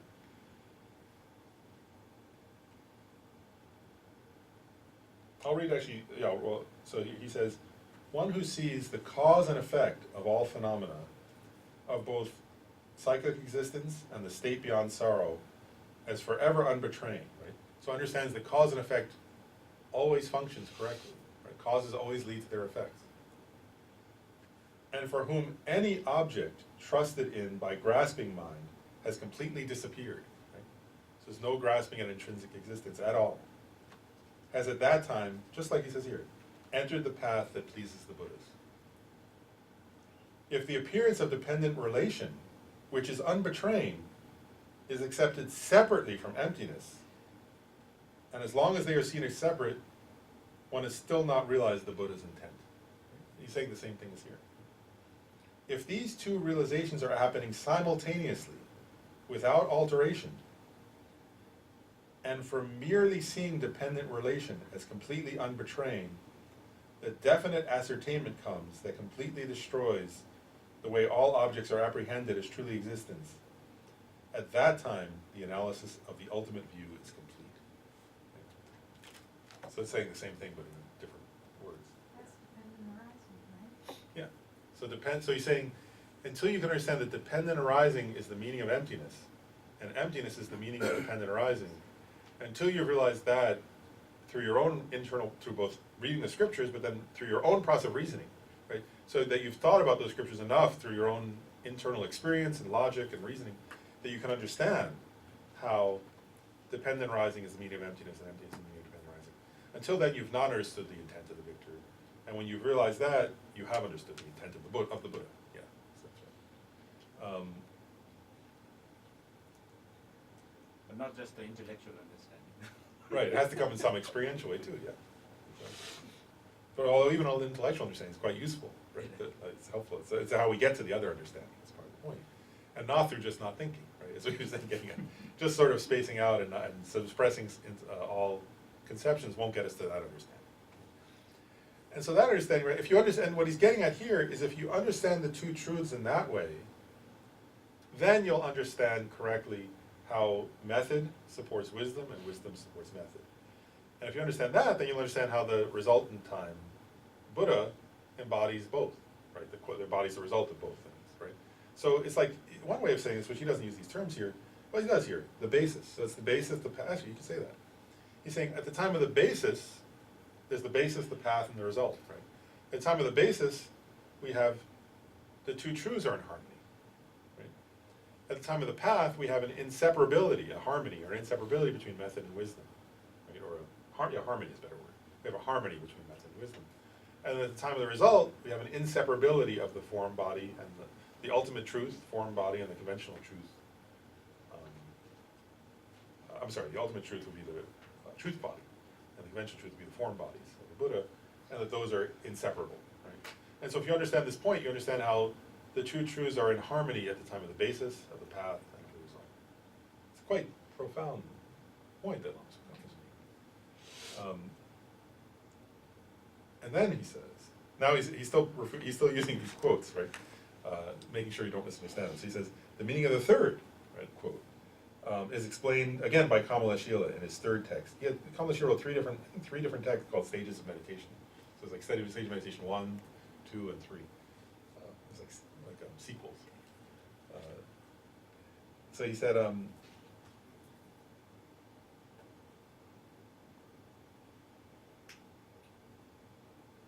okay, so there what he was saying, I'm going to go back and actually read you the quote again. So the third one was, however much conduct exists, remember earlier, all of it is conceptual. So however much conduct means the other 5 perfections, right? The perfections of method. So however much conduct exists, all of it is conceptual. Through non-conceptuality is enlightenment, right? So again, at a superficial reading, one could think that means, well, it's all conceptual, so throw it out and just be non-conceptual and you'll become enlightened. So now we can understand, Lama Tsongkhapa says, and actually this is again very subtle though. What he's saying is, so actually, let's read it, the exact words, right? So he's paraphrasing Kamalashila to say,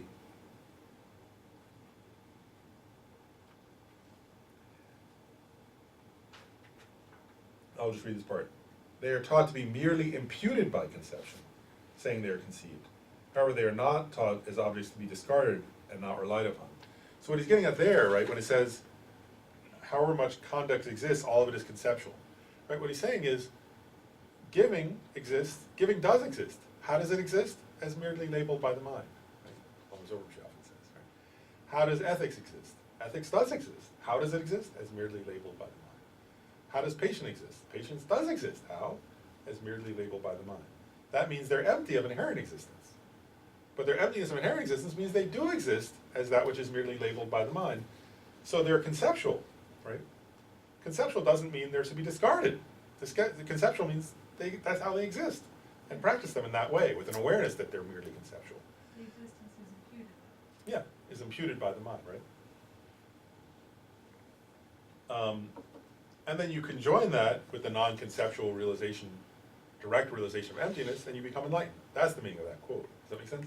So if somebody thought that quote meant generosity and so forth are conceptual, so throw them away. He's saying, no, what it's saying is that's the way they exist. And you have to realize that in order to realize the correct view of non-conceptuality, which is emptiness.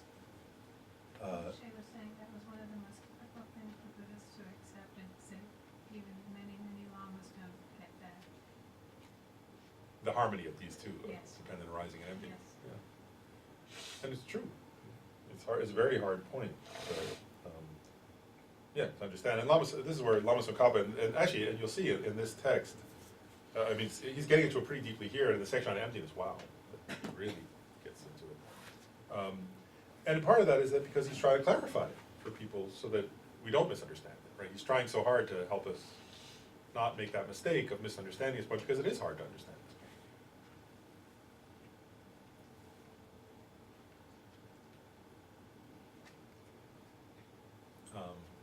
Actually, any other questions before we go on? That finishes the section on those 3 quotes. So I'll just pause there. So yeah. But yeah, any other questions up to that point, or should I just keep going?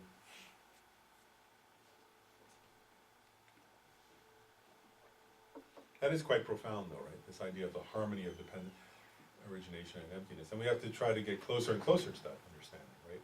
And the only way to do that is through deeply contemplating teachings like this one, right? And like Lama Zopa's teachings, like Lama Tsongkhapa's teachings, which Lama Zopa's teachings are based on, and so on. Seems like it's not so challenging to get them intellectually, but when you try to really meditate it on it, like it kind of explodes in all directions. Right, so we have to keep doing it and doing it and doing it over and over and over, right?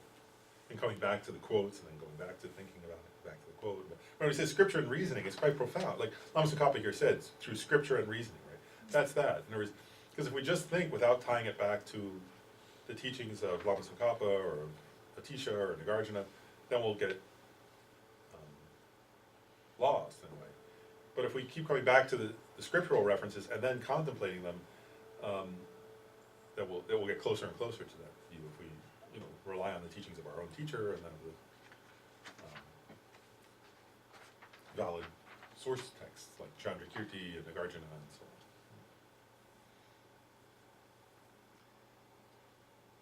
on. Okay, so then again he's still making similar points of this.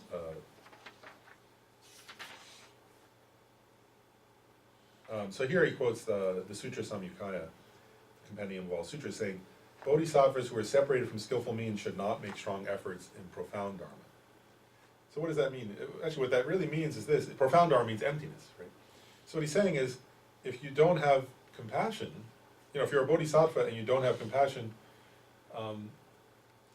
if you don't have, if you're separated from skillful means if you're not practicing the other 5 perfections, don't make too much effort in your understanding of emptiness, or you may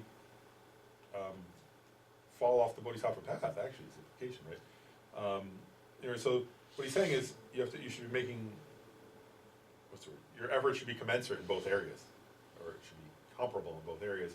And there's a sign something's wrong if you're sort of drifting too far only in the direction of wisdom. That there should be a harmony in your actual practice of both method and wisdom.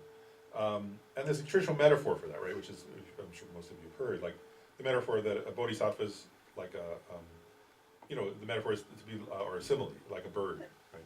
That flies to enlightenment on the 2 wings of method and wisdom. And so the idea is that, that metaphor implies that, right? Which is if one wing were smaller than the other, a bird would keep going off track, right? That the 2 wings should be of a similar, right? When birds, like if you watch an eagle or a vulture fly, right? The wings are the same size, and that's why they can fly straight where they want to go. And so in a similar way, our method practice and our wisdom practice should be in harmony, or should be commensurate with each other, and there shouldn't be an imbalance. Yeah. Bodhisattvas can be demoted? What's that? Bodhisattvas can be demoted? Well, they can demote themselves, yeah. Like nobody else can demote them. But there are stories like that. There are many stories there are numerous, quite a few stories in scriptures of historical examples of this, where somebody had actually become a bodhisattva, had generated bodhicitta, and they were at the beginning of they were early on in their practice of the bodhisattva path. And there's some famous stories where there was a famous story where let's say, right, like an evil being or a demon or something, I forget what the story, I forget who it was, that would manifest. And there was one story where the person said to the beginner bodhisattva, this is an example, I remember this one. I'm not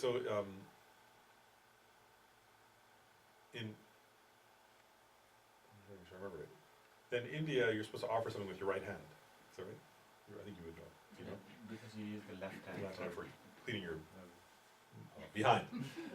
And so I think so they asked the bodhisattva for their right hand.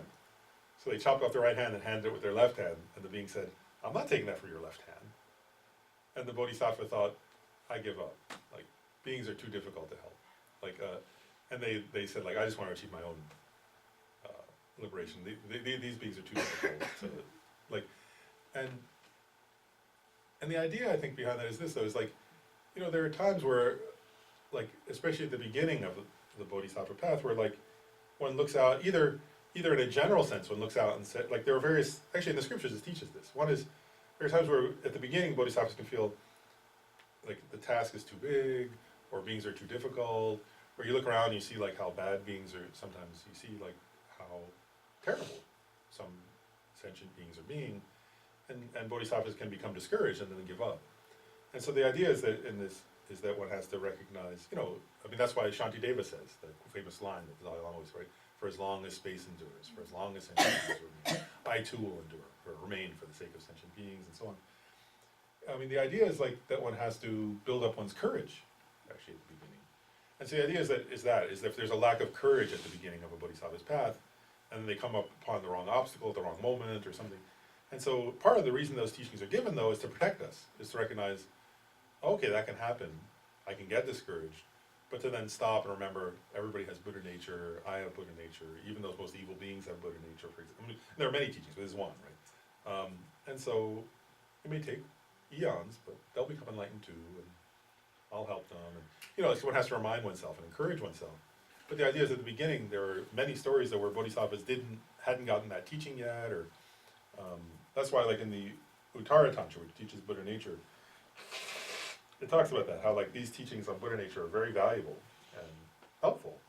Because if one didn't get to study that, then let's say a bodhisattva had never known that teaching yet on Buddha nature, and then saw like very evil beings, that they might feel, well, it's just impossible or something. So we have to like encourage ourselves and contemplate the reasoning. Like, so beings are empty of inherent existence means they can change. If the causes and conditions change, anybody can change. You know, so we have to contemplate those points.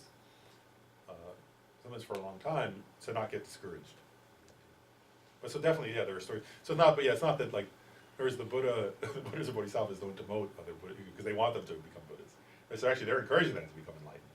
So you can only demote yourself, by saying, I give up. Bodhisattvas like had already gotten to the point where they weren't gonna, where they got it. No, there are certain levels of bodhisattvas where you reach that point, but up to in the early stages of being a bodhisattva, one can still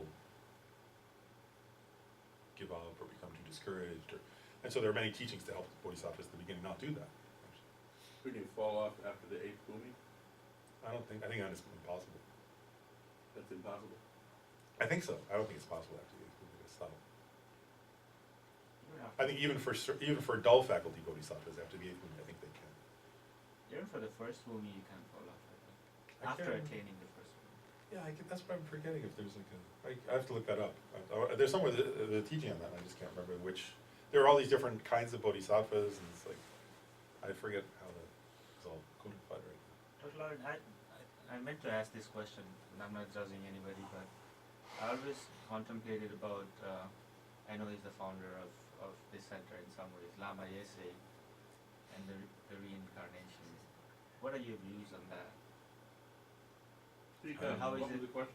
He was asking about Lama Yeshe's reincarnation, like. I mean, I sometimes think like Lama Yese was a great person and he did so much good. And then looking at the reincarnation, he doesn't want to practice dharma in certain ways. You can ask Jeff. He's asking about Osel. What was He that question? doesn't practice. I can't hear the question. He does practice and he teaches. He was saying that he doesn't. Well, you say. You better say louder. Because my own view is I don't know. I don't know. No, I'm just, Jeff, I'm thinking about Lama Yese Yeah, and the reincarnation of Lama Yese. yeah. And this is in context of what Lisa asked about the path, right? So at a certain point, Lama Ozel didn't even want to be practicing dharma, right? Can you imagine that I can't hear you? He was saying his question was.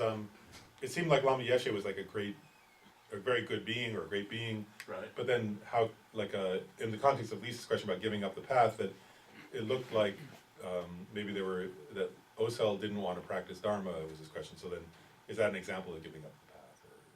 So I think it's just your perception. It's just what it looks like to you at this moment. I don't think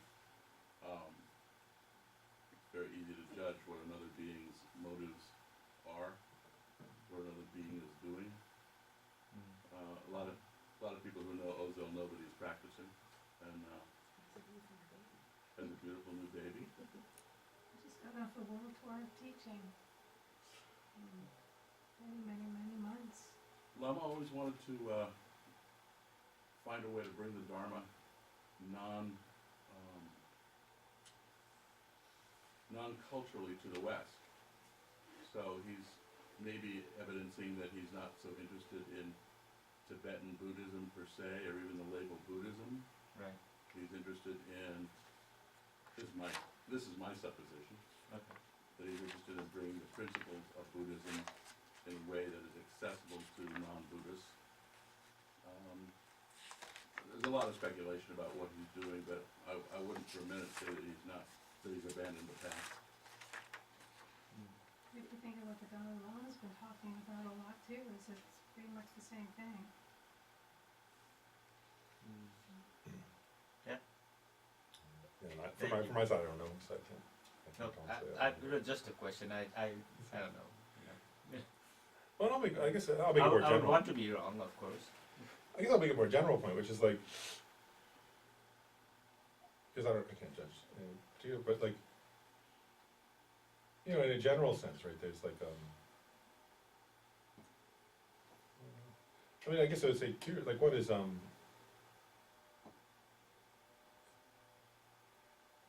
gonna say, right? Like, I guess a couple of things. One is, I agree with Jeff. There was judging anybody else. I have no idea what. That's not the right thing to do. It's just an That I observation. can't, yeah, so that I can't tell, but I guess there's a more general point too, which is like, actually I'll just say this, because I think I'm getting off of this and no longer about the text, but just as a very brief aside, like, there's some truths like to, you know, there's a unique, the idea of tokus, right, and sort of recognizing children as the reincarnation of somebody else, is a uniquely Tibetan phenomenon, right? No other Buddhist culture had that tradition. And, you know, I mean, it's been part of Tibetan culture since it was the Karmapa who started, right? The first Karmapa when he died said, I'll take such and such rebirth, and was able to tell the details, so it was easy to find the next one, and so on. And that kind of became part of, not all Tibetan, you know, and there are some Tibetan traditions that are much more like the Sakya treason tradition, right? His father, parents, and family, you know, sometimes it's nephews, or I think now it might be also nieces, I'm not sure, they changed it. It was always male up to now, but I think they would be changing that. But, you know, so there's some Tibetan traditions that were more family lineage, but then there became this tradition of recognizing children as the reincarnation of teachers. And that was a uniquely Tibetan phenomenon that happened in on the Tibetan plateau, really, right? And then spread a little bit to like Bhutan, some other, like Mongolia, certainly. But, a little bit, but not that much, right? So, anyways, I mean, I think it's, you know, I think in the West, there are a lot of times questions like this, not just about one person, but like, you know, if you look at like all the different people who have ever been labeled Tulku, right? Some of them are, I mean, so, you know, on the one hand, you have the Dalai Lama as the most probably, marvelous example of, wow, what a beautiful result of that tradition.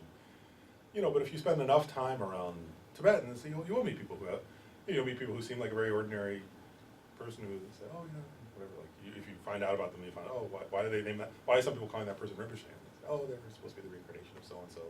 You know, I never heard of maybe of the previous person or something, but. So if you spend enough time, you'll sort of find there are a lot of examples of there are many examples of really marvelous people, and then there are examples where you say, I don't know, like, I can't tell who's this person. Like I can't see anything unusual about them. And so, like I think then it's easy to have those kind of questions that you're raising about, you know, not just about one person, but in general. Like if you travel around enough with Tibetans, you'll start to go. Especially around monks, you'll sort of start to say, oh wow, why does this person have that title or something? For me personally, what was helpful was actually two different of my teachers. For me, when I was early on, you know, said, at one point was don't, you know, as what we already said, don't try to. It's not your job to figure out other people's minds, so don't worry about it. But the other was, in terms of like your own relationship, don't worry. Like don't, as you say, right? Titles aren't what's important. It's the qualities of the person that matter. You know, it's like it's your own experience of the qualities. And so you're saying in terms of your own relationships to people, like becoming your teacher, or they were saying like don't choose somebody as your teacher personally because they have a big title, or because they're saying, oh, they're the reincarnation of the most famous. You know, like they said, oh, they're the reincarnation of the Guardian or the Buddha or Lama Tsongkhapa. He doesn't have a reincarnation. But you know, they said actually check your own experience. Or it's like Yeah, that's an important point, like, cause I just think, you know, we have to differentiate that that's a Tibetan cultural tradition that's served its function in Tibetan culture. But that's different from our own relationship, and our relationship is based on the scriptures, right? The Buddha, Lama Tsongkhapa from the Buddha lists in here the 10 qualities of a spiritual teacher, and the 10 of a Mahayana teacher, the 10 qualities of Vajrayana, lower Tantra, the 10 qualities of the highest yoga Tantra are listed in here, but they're taught. And so for ourselves, we have to, first of all, use those qualities as the basis. And then also, I think, you know, again, I want to be clear, I'm not talking about Osoi, that's not mine. But I also think other people have pointed out that in, you know, the Tulku system also has many different purposes. You know, part of it is, you know, one part is to identify people who can continue the work of the previous incarnation. There are also financial purposes to that tradition, in general. In other words, if a monastery has a person who's the reincarnation of somebody with a high title, they get more donations, for example, and that's not bad. It helps the monastery exist. Like, so there are many different functions of that system historically. I'm talking about now in Tibetan culture, and it's not our culture, so sometimes I find that it's easy to misunderstand that. Whereas Tibetans don't, I think, because it's their own culture, I think they understand it better. It's like, you know, that there are various purposes of a thing in a culture, and I think if you're outside that culture, it could be easy to, I don't know. I think sometimes actually I'll say one last point about this, because I think sometimes we in the West, other people have pointed this out, so I'm just sharing it. We in the West, like, look for some kind of, like, perfection or something, like, you know, it's like, oh, somebody has this title, so they should be, like, you know, we want to, like, I don't know, sir, we put a big projection on, like, this person should be like the Dalai Lama or something. And I don't think Tibetans do that within their own culture as much. Like, they sort of go, well, let's see, you know, like, oh, this person has this title, well, let's see what they do with it, you know, kind of thing. And there's not, like, anger at them for not doing it, there's not, hopefully, I mean, maybe there is sometimes, but I think culturally there's not as much of that, because there's been a recognition that some Tulkus do remarkable things, some manifest in a different way, and it's not like... From the broader perspective, what bodhisattvas are, what do? You know, they do not attain enlightenment for a purpose, for a reason, for helping sentient beings forever and ever and ever. That's what they do. So they incarnate in any number of ways. They incarnate in hell to help hell beings. They incarnate in ways that are not visible at all. They're just there to help under certain circumstances. That's the whole theory of bodhisattvas. They're not just sitting out there. They're incarnating to help in any number of circumstances for any number of mindsets. So the Tulku system is just a tiny little part of that. It's what do bodhisattvas do. And the other point is that I don't know if I've told this story before, but His Holiness told me before Lama Yeshe passed away that it was clearing me about my belief in reincarnation, what it really was. And he told me that Lama Yeshe would teach his students what reincarnation was and wasn't. And that is, there are lots of preconceptions about what an incarnate being should be like. I mean, he didn't go to this stage, but what he was basically saying was, you imagine that an incarnation will be certain things, and you will be surprised to learn that it isn't. It's not, you know, it's not the same personality, it's not the same person, it's, you know, the theory is the mind stream moves from life to life, and I think Lama is demonstrating that that you can't necessarily understand now what his motivations were as Lama Yeshe, or what they are now, if you accept that he's a bodhisattva. You mean, you don't have to accept that, but if you do, I believe there are reasons for everything he's doing. Blah, blah, blah. Ansi Rinpoche is another good example, I think, you know, of somebody who is a Tulku and is, he's one of my absolute favorites, and I just absolutely love that man. But he lived with a different lifestyle, and yeah, so, and his predecessor, whatever you want to call it. It'd be hard to argue that that he's off track. What's that? It'd be hard to argue that he's off track. Yeah. Yeah, I just think it's very hard to judge anybody else. Yeah. Anyway, You just don't know. You don't know what is off track, so. Yeah, you don't know if he's on track, off track, what his mission is, I mean, you don't know, you can't read his heart. I think for us, the key, actually, just to conclude, is that the key is that the only person we can really know, I mean, for ourselves, if they're on track, is ourselves, actually. Right? Sometimes we can't know that either. But actually, that's what I was gonna say, though, Lama Tsongkhapa's teaching is very clear. That's, I think, the usefulness of this teaching, though, in part, is that he's giving us the tools to know that, right? He's saying, so for example, that if you're siding one side more with one method, you know, if you're neglecting part of method, you're neglecting part of wisdom, you're off track. If you're emphasizing both equally, you're on track. If you're meditating, if you have a sense of meditating on the devotion to the teacher and precious of rebirth, impermanence of death, refuge, and so on, if you're doing those things, you're on track. If you're somehow neglecting those and just doing some other thing, then you're off track. So he's giving us the tools to know if we're on track, at least, and that's the useful part. But anyway, let's do our dedication first. So, the supreme jewel, bodhicitta, where it has not arisen, may it rise and grow. Where it has arisen, may it not decrease, but increase more and more. In the snowy mountain paradise, you the source of good and happiness, all-powerful Chenrezig Tenzin Gyatso, please remain until samsara ends.